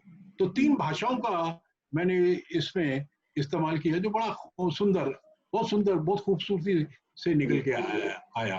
अच्छा, और जो सूत्रधार था उसको भोजपुरी भाषी रखा, और जो नटी थी वो मगही रखी। अब और दोनों की शादी हो गई है, दोनों पति पत्नी है। नटी जो है इसमें वो पति पत्नी है, लेकिन अलग अलग भाषा से आए हुए हैं। तो वो भाषाओं को लेके जो आपसी नोक झोंक चलती है, एक दूसरे को छोटा करने की बात कही जाती है या होती है, मजाक में भी होता है ये, तो उस तरह की नोक झोंक भी उसमें वो रहती थी। लेकिन वो पति पत्नी भी हैं, घर भी चलाते हैं, इस तरह से ये होता है। और विदूषक जो है, विदूषक का काम तो हंसाना है या टिप्पणियां करना है, लेकिन इसमें मैंने उसको विलेन बना दिया। यानी जो इंजीनियर था जिसने वो बांध बनाया था, अब जब बांध टूटने वाला है, तब उसमें जो वो रौद्र रूप लेता है, और उसमें वो जो गतियां करता है, जो पहले उनको देख के या सुन के हंसी आती थी, अब उसको देख के आदमी डरने लगता है। वो एक भयानक रूप उस कैरेक्टर ने ले लिया है। जो उसकी गतियां, जिस तरह से वो सॉल्ट वगैरह करता है, तो एक अजीब सा वो रूप ले लेता है। तो इस तरह से मैंने उसको विकसित करने की कोशिश की, नाटक दर नाटक, प्रदर्शन दर प्रदर्शन, और लोगों ने उसको काफी पसंद किया। आपके लखनऊ में भी मैं इन नाटकों के प्रदर्शन करके गया हूँ, इलाहाबाद में करके गया हूँ, दिल्ली में किया है, भोपाल में किया है, कोटा में किया है, जयपुर में किया है, उदयपुर में किया है। तो इस तरह से काफी हिस्सों में मैं इस नाटक को कलकत्ता में लेके गए, हमने कलकत्ता में इसके शोज किए, जी आसाम में गुवाहाटी में हमने इसके प्रदर्शन किए। तो इस तरह से ये काफी लोगों ने काफी पसंद किया और एक नए रूप में वो काम आने लगा। और ये एक नाटक जो है ये विदेशी शैली ग्रामीण रंगमंच और शहरी रंगमंच के बीच में एक ब्रिज का काम किया। जी जी जी उसने एक ब्रिज का काम जी। किया। और ये मेरा दुर्भाग्य है कि मुझे उसके बाद दिल्ली आना पड़ा। हाँ, अगले अगले अगले नाटक प्रश्न जो पे। है वो मुक्तधारा नाटक भारंगम में भी हुआ था 2000 में। जी जी जी दूसरा जी भारंगम का दूसरे साल। जी जी जी जी। पहले साल तो डाकू नाटक हुआ था जो मैंने श्री राम सेंटर में किया था, करवाया था, उस नाटक किया गया था भारंगम में। दूसरे साल ये हुआ था तो मुक्तधारा। तो मुक्तधारा मेरा उसमें आखिरी प्रदर्शन था। उसके बाद फिर मैं नाटक वहां नहीं कर पाया और दिल्ली चला आया। तो संयोग ऐसा रहा सर कि आपका जो एक प्रशासनिक कौशल था, कार्य बतौर आयोजक जो आपका एक अपना आपका एक कौशल था कि चीजों को बहुत उम्दा तरीके से आयोजित करते थे, प्रशासनिक कौशल अच्छा था, उसका परिणाम रहा कि श्री राम सेंटर ने आपसे अनुरोध किया कि आप आके यहाँ की व्यवस्थाओं को संभालिए। तो फिर आप दिल्ली के ही होके रह गए हैं? फिर आप दिल्ली के होके रह गए सर उसके बाद? हाँ नहीं, वो पन्ना जे.एन. कौशल थे एक, उनका देहांत हो चुका है। वो राष्ट्रीय नाट्य विद्यालय से थे और सॉन्ग एंड ड्रामा डिवीजन में भी थे, फिर राष्ट्रीय नाट्य विद्यालय में भी आ गए थे। वो मेरे बड़े अच्छे मित्र थे, तो उनसे लगातार मुलाकात होती रहती थी। उन्होंने मेरे नाटक देख रखे थे, मेरे इस स्नैक को वो जानते भी थे। तो शायद पन्ना भरतराम ने उनसे कहा था कि आप हमें कोई डायरेक्टर बताइए जो आगे देख सके, क्योंकि श्री राम सेंटर की हालत उस समय काफी खराब हो चुकी थी। जो उनका टीचिंग सेक्शन है वो भी और जो रेपर्टरी कंपनी है वो भी, तो वो चाहती थी। तो उन्होंने मेरा नाम बताया कि वहां पर है। तो उन्होंने मुझसे बात की। मैंने कहा, पटना में उस समय में था, तो मैंने कहा अरे भाई क्या बात आप कर रहे हैं, मैं पटना में अपना ग्रुप छोड़ के वहां कैसे जाऊंगा वहां। तो बोले नहीं, आप एक बार आके देख लो क्या है। तो फिर उन्होंने मुझे एक नाटक पहले दिया, पुरुष नाटक डायरेक्ट करने के लिए। ये जयवंत दलवी का नाटक था। तो उसमें उस नाटक को मैंने वहां आके निर्देशित किया। तो उसको देखा उन लोगों ने, नाटक बहुत अच्छा हुआ था। और मेरा वो प्रशासनिक वो ये देखे, तो फिर वो इस बात पे एडमेंट हो गई कि नहीं, इन्हें आप इन्हीं को कहिए ये रह जाए यहाँ पे। तो फिर कौशल जी ने मुझे कहा, अरे सतीश जी ऐसा समझिएगा ना कि आप एक वर्कशॉप करने आए हैं। आप वर्कशॉप्स तो करते ही हैं, नेशनल स्कूल ऑफ ड्रामा मुझे वर्कशॉप्स के लिए बुलाता रहता था। तो मैं जाता था पूरे देश में, जहाँ भी कहीं वो भेज देते थे। तो कभी 30 दिन के लिए, कभी 45 दिन के लिए। तो इस तरह से एक टूर मेरा बनता रहता था। तो वो कहने लगे कि ऐसा ही समझना कि एक तुम 2 वर्ष के लिए दिल्ली आए हो, एक वर्कशॉप करके जा रहे हो। अब वो पता नहीं क्या था, वो मैं मान गया, मैंने कहा चलिए देखते हैं। तो इस तरह से वो मैं दिल्ली आ गया। दिल्ली आने के बाद फिर मेरे पिताजी का देहांत हो गया। तो फिर तो पारिवारिक एक जो समस्याएं होती हैं वो खड़ी हो गई। तो फिर मैं दिल्ली का ही रह गया। फिर मैं वापस पटना लौट नहीं पाया, क्योंकि जो मेरी आर्थिक स्थिति थी वो तो सिर्फ मेरे घर पर मेरे पिताजी के साथ ही जुड़ी हुई थी। शॉप ही थी हमारी जो हमें खाना खर्चा देती थी, और तो कुछ था नहीं। तो फिर मुझे अब उसके लिए यहाँ संघर्ष करना था, तो इसलिए फिर मैं दिल्ली में ही रह गया। तो दिल्ली में रह के श्री राम सेंटर में काम मैंने किया। 1084 की माँ, उनके लिए एक नाटक किया मैंने, स्टूडेंट्स के लिए किया। और फिर डाकू मुद्रा राक्षस का लिखा हुआ नाटक, क्योंकि वो पन्ना भरतराम मुझसे कहने लगे आप तो म्यूजिक के आदमी हैं, आप रियलिस्टिक प्लेस क्यों कर रहे हैं, आप उस तरह का नाटक कराइए हमारे बच्चों से, हमारी रेपर्टरी कंपनी से। तो फिर मैंने कहा ठीक है, तो खोजता हूँ मैं। तो वो नाटक डाकू मुझे मिला, और फिर वो डाकू पे हमने काम करना शुरू किया। और उसको नौटंकी शैली में R.B. शर्मा एक हैं, राजस्थान के ही हैं, तो उन्होंने इसका म्यूजिक किया था। तो म्यूजिक के दौरान काफी अच्छी कॉम्पोजिशंस हुई थी म्यूजिक की। और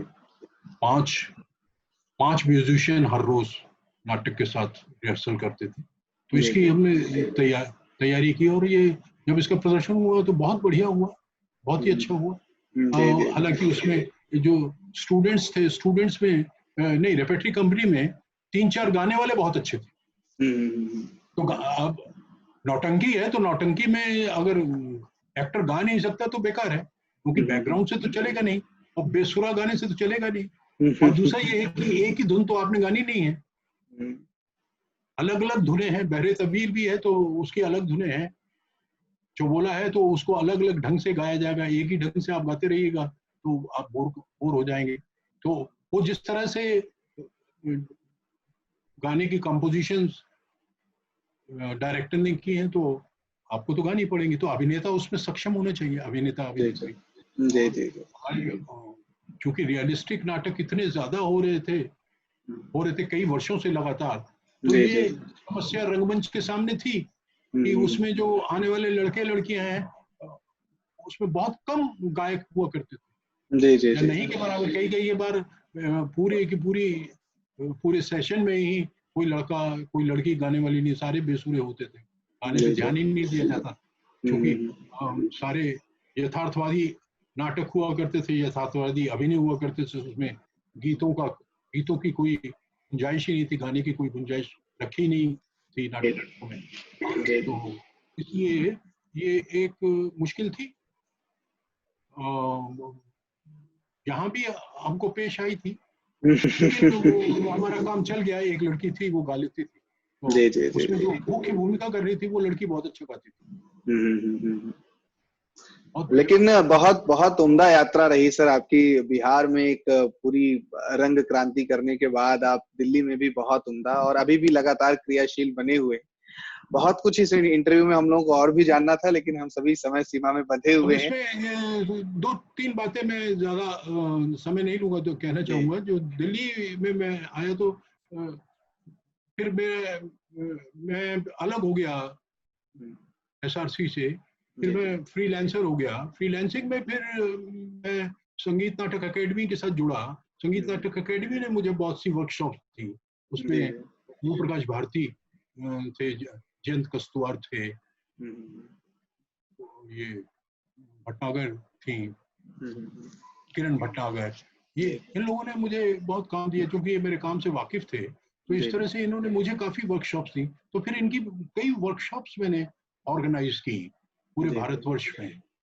और एसकेपी साहित्य कला परिषद, हाँ जी, हाँ, उसका अपना एक रंगमंडल था। और शेखर वैष्णवी उस समय उसके सेक्रेटरी थे।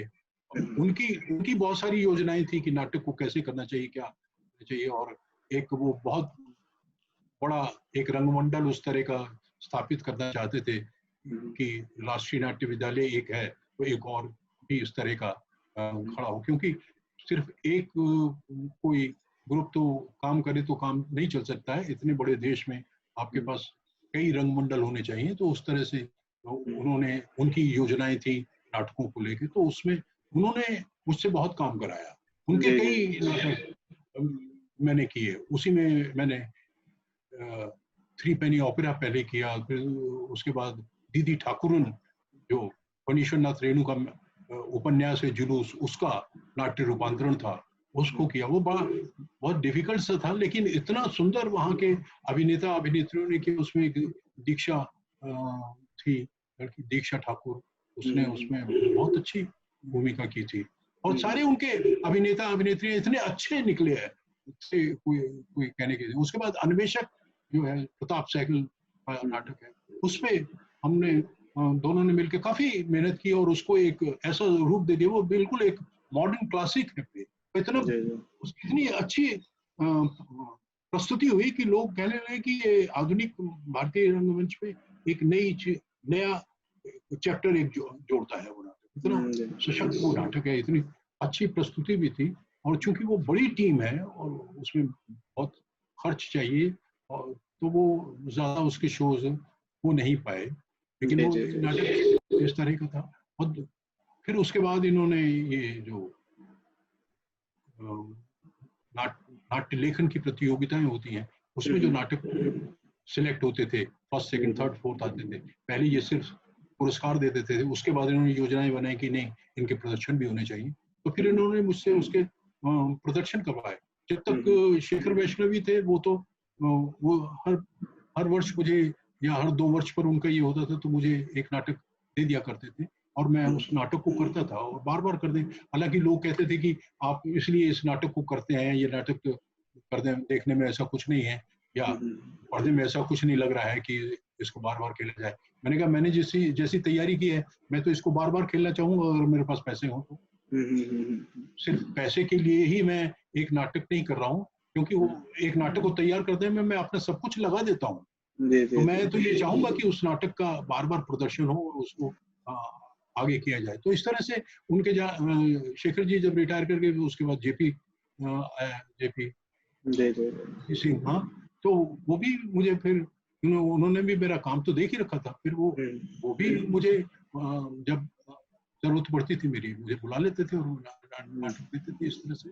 तो मैंने वहाँ बड़ा काम किया, राष्ट्रीय नाट्य विद्यालय के लिए काफी काम किया और कॉलेजेस को लेके मैंने बड़ा काम किया। वहाँ ARSD कॉलेज में रंगायन संस्था हम लोगों ने बनाई। जयदेव तनेजा का नाम आपने सुना होगा, बहुत बड़े आलोचक हैं, नाट्य आलोचक हैं, बहुत प्रसिद्ध हैं, संगीत नाटक अकेडमी अवार्डेड हैं। और हाँ, तो वो वहाँ प्राध्यापक थे। उन्होंने मुझे कहा कि सतीश हम कॉलेज में ये काम करना चाहते हैं, तो एक वर्कशॉप की और रंगायन संस्था बनाई। और आज वो इतनी जबरदस्त संस्था है, कोई कहने की इतना अच्छा काम कर रही है। दिल्ली यूनिवर्सिटी में एक बिल्कुल नया ही आयाम उसने दिया है और मुझे लगता है कि वो एक ऐसा रोल मॉडल है पूरे भारतवर्ष में जहाँ जहाँ भी नाटक होते हैं या हो रहे हैं, कि कॉलेजेस में किस तरह से ड्रामा को अगर वो तैयार किया जाए उस रूप में वो सामने आ सकता है। बहुत बड़ी एक मॉडल है। उस तरह से मुझे लगता है कि दूसरे शहरों में भी काम होना चाहिए। अब योजनाएं तो बहुत हैं, आपके पास समय है इतना है कि आप कितना काम कर सकते हैं, क्या कर सकते हैं। अब आपके DNA में आके मैंने काफी काम किया और दूसरा आपके यहाँ जो एक नौटंकी की वर्कशॉप हुई थी उसमें मुझे रीता सिन्हा थी उस समय डायरेक्टर, उन्होंने बुलाया था। तो तीन नाटक हुए थे उसमें, मैं था,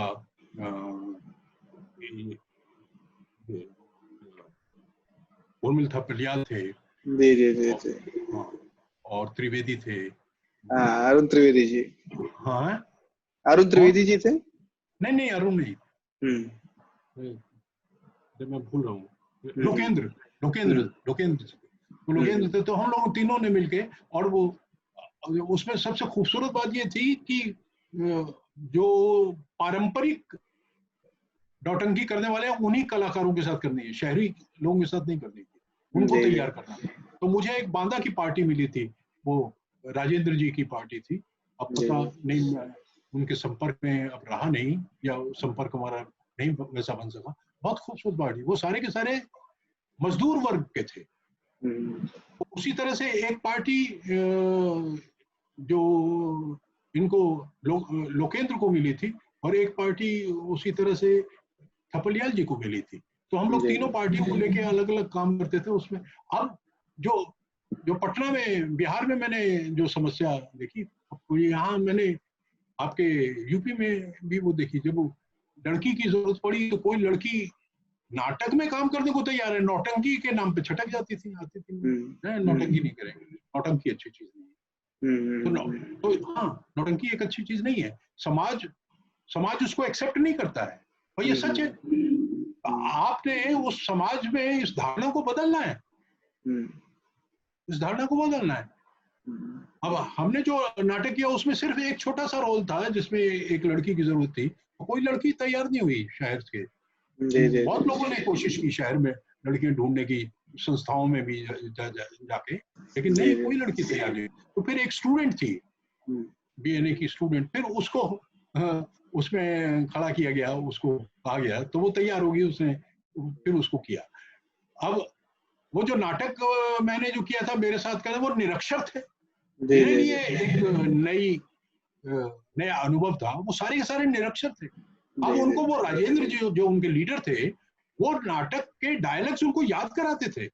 वो बोलते थे पहले, तो फिर वो याद करता था, जिस तरह बच्चे को रटाया जाता है ना, छोटे बच्चों को, तो उस तरह से उनको वो रटाते थे। और उसके बाद मैं क्या बताऊं आपको, वो जो अभिनेता थे वो गजब की उनकी प्रतिभा थी भाई। वो मंच पर आके जो काम करते थे, तो उसमें एक महामंत्री की जो भूमिका कर रहा था, मैंने कहा था तो जरा थोड़ी अपनी चाल बदलो ना महामंत्री की। तो कहता है चाल देखनी है तो मुझे जूता पहनाइए, मुझे उस तरह का जूता लाके दीजिए, देखिए मेरी चाल देखिए। तो आप ये देखिए किस तरह का ये था। और उसमें एक जो मेरा एक बहुत जबरदस्त अनुभव ये है कि हम लोग पढ़ाते तो हैं कि आहार्य अभिनय, आहार्य आहार्य आहार्य करते रहते हैं। तो उसमें जो डाकुओं का सरदार था, वो भूमिका मैंने एक को दी थी। वो देखने में वो सबसे ज्यादा कमजोर था, वो बेचारा हर रोज मुझसे डांट भी सुनता था, तो लेकिन वो सुधरा नहीं। अब जिस दिन नाटक था उस दिन उसका मेकअप किया गया, उसको उस तरह के वो कपड़े पहनाए गए, और जब प्रदर्शन हुआ, प्रदर्शन में उसने सबसे अच्छा अभिनय किया। सबसे ज्यादा डांट सुनता था, उसने सबसे अच्छा प्रदर्शन किया। तो मैंने उससे पूछा नाटक के बाद, मैंने कहा अच्छा ये बताओ भाई मुझे तुम कि तुमने कुछ खा पी लिया था क्या? क्योंकि ज्यादातर पारंपरिक नाटक करने वाले या नाटक करने वाले कुछ ले लेते हैं, कुछ दारू ले लिया या कुछ गुटखा सा खा लिया या कुछ नशा सा कर लिया और उसके जोक में अभिनय कर जाते हैं।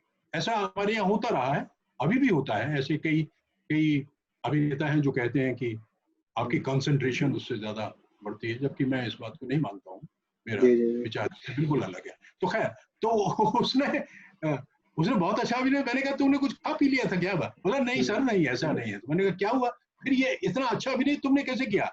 बोला सर जैसे ही मेरा अभिनय हुआ, मेरा मेकअप हुआ, उसके बाद मैंने कॉस्ट्यूम पहने, कॉस्ट्यूम पहन के जब मैं जैसे ही मिरर के सामने, आईना के सामने खड़ा हुआ, तो मुझे लगा कि अरे मैं तो सरदार हूं। और मेरा उसका टोटल ट्रांसफॉर्मेशन हो गया। यानी मेकअप और कॉस्ट्यूम पहनते ही अभिनेता के अंदर एक इतना जबरदस्त परिवर्तन आ जाए। आहार्य अभिनय क्या है वो मुझे उस दिन समझ में आया कि ये आहार्य अभिनय है, किस तरह से वो ट्रांसफॉर्म करता है। और वो दाद देनी चाहिए और उनको नमन करना चाहिए भरत मुनि को, जो इस चीज को पकड़ पाए और वो इतनी जबरदस्त चीज उन्होंने हमें दी।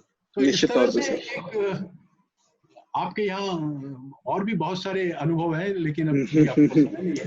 हाँ सर, हम लोग समय के आगे चल रहे हैं। तो बहुत बहुत बहुत बहुत धन्यवाद सर। इतनी रोचक, इतनी सारी यात्राएं बिहार की, दिल्ली की, भारतीय नाट्य अकेडमी की, जो इतने सारे रोचक किस्से हैं वो हमसे साझा करने के लिए जितेंद्र कुमार जी सर, जो प्रमुख सचिव हैं संस्कृति विभाग उत्तर प्रदेश और निदेशक भारतीय नाट्य अकादमी, श्री रमेश चंद्र गुप्ता जी के इस आमंत्रण को आपने स्वीकार किया, रंग समागम कार्यक्रम में आप आए।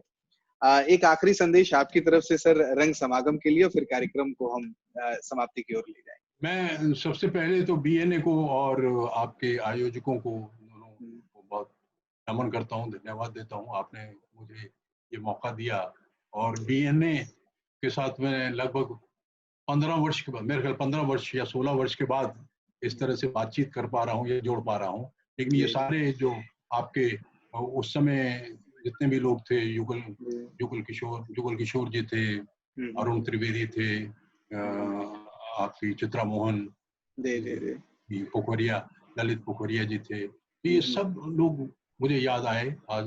रीता जी याद आई, सुशील कुमार सिंह याद आए। सबको मैं बहुत धन्यवाद देता हूँ आपको, आपके आयोजक, आपके जो निदेशक महोदय हैं उनको, कि आपने बहुत अच्छा मुझे ये अवसर दिया कि मैं अपने पुराने लोगों से मिल पाया, उनसे बातचीत कर पाया। और ये एक बहुत बढ़िया आयोजन है। इस कोरोना काल में जो हम शायद वैसे नहीं कर पाते, इस तरह से जुड़ नहीं पाते, अलग अलग तरह के लोगों को, जिन्होंने अपने पूरे जीवन में, मैंने अकेले ही नहीं स्ट्रगल किया है, सबने स्ट्रगल किया है, और सबके अपने अपने तरह के स्ट्रगल हैं। और उन सारे संघर्षों को हम नमन करते हैं कि उन्होंने इतनी हिम्मत की, समाज के साथ लड़ते रहे और इस मुकाम तक पहुंचे और रंगमंच को आगे लाए। लाने में उनकी एक भूमिका है। और पूरे भारतवर्ष में, अपने प्रदेश में भी हर एक ने कुछ ना कुछ आहुति दी है और उसको एक वो रूप दिया है, और ये बहुत अच्छी बात है। और इन सबको सुनने का मौका मिला। सबसे बड़ी बात तो ये है कि उनकी उन सारी बातों को सुनने का मौका मिला। तो एक वो फूड फॉर थॉट जो कहते हैं ना, इस कोरोना काल में कम से कम रंगकर्मियों को, मेरे जैसे रंगकर्मी को, ये तो एक बहुत अच्छी चीज मिल गई कि हमारा समय भी कट गया। और समय वो कुछ उल्टा पुल्टा सोचने में नहीं कटा है, एक बहुत ही सकारात्मक जो काम में गया है। और इसमें हम सब सोचने पे भी मजबूर हो रहे हैं, और एक दूसरे को सुन रहे हैं, और एक दूसरे को जान रहे हैं, उनके अंतर की कथाओं को उनको जान रहे हैं, उनकी पीड़ाओं को जान रहे हैं, उनकी खुशियों को जान रहे हैं। ये बहुत अच्छा है, और ये मंच आपने सबको उपलब्ध कराया, तो इसके लिए साधुवाद तो आपको मिलना चाहिए। ये सच में बहुत बहुत अच्छा काम है, और ये ऐतिहासिक काम है, ये ऐतिहासिक काम है, और ये डॉक्यूमेंटेड हो रहा है। और डॉक्यूमेंटेड होके ये सारे छात्रों को, जितने भी छात्र आएंगे, रंगमंच करेंगे, वो शिक्षण लें या नहीं लें, लेकिन अगर वो जानना चाहेंगे, अनुभवों को जानना चाहेंगे, समझना चाहेंगे, तो आपको ये सारे मंच जो आप लोग प्रदान कर रहे हैं, ये सारा उनको सुनने में मिलेगा। नहीं तो कहाँ, कोई पुस्तकें थोड़ी है रंगमंच पर, नहीं है, हिंदी में तो नहीं है, हिंदी वालों के लिए तो नहीं है। तो आपको अंग्रेजी की पुस्तकें पढ़ेंगे, लेकिन हिंदी के जो रंगकर्मी है, वो उन्होंने जितना संघर्ष किया है अपने जीवन में, या जिस भाषा के भी है, उन्होंने भारतीय रंगमंच को लेकर जितना संघर्ष किया है, वो तो यही सब है, यही डॉक्यूमेंटेशन है, यही वो किताबें हैं, और ये सबके काम आने वाली है। तो ये सच में बहुत बड़ा काम है, इसके लिए तो आप लोगों को नमन है।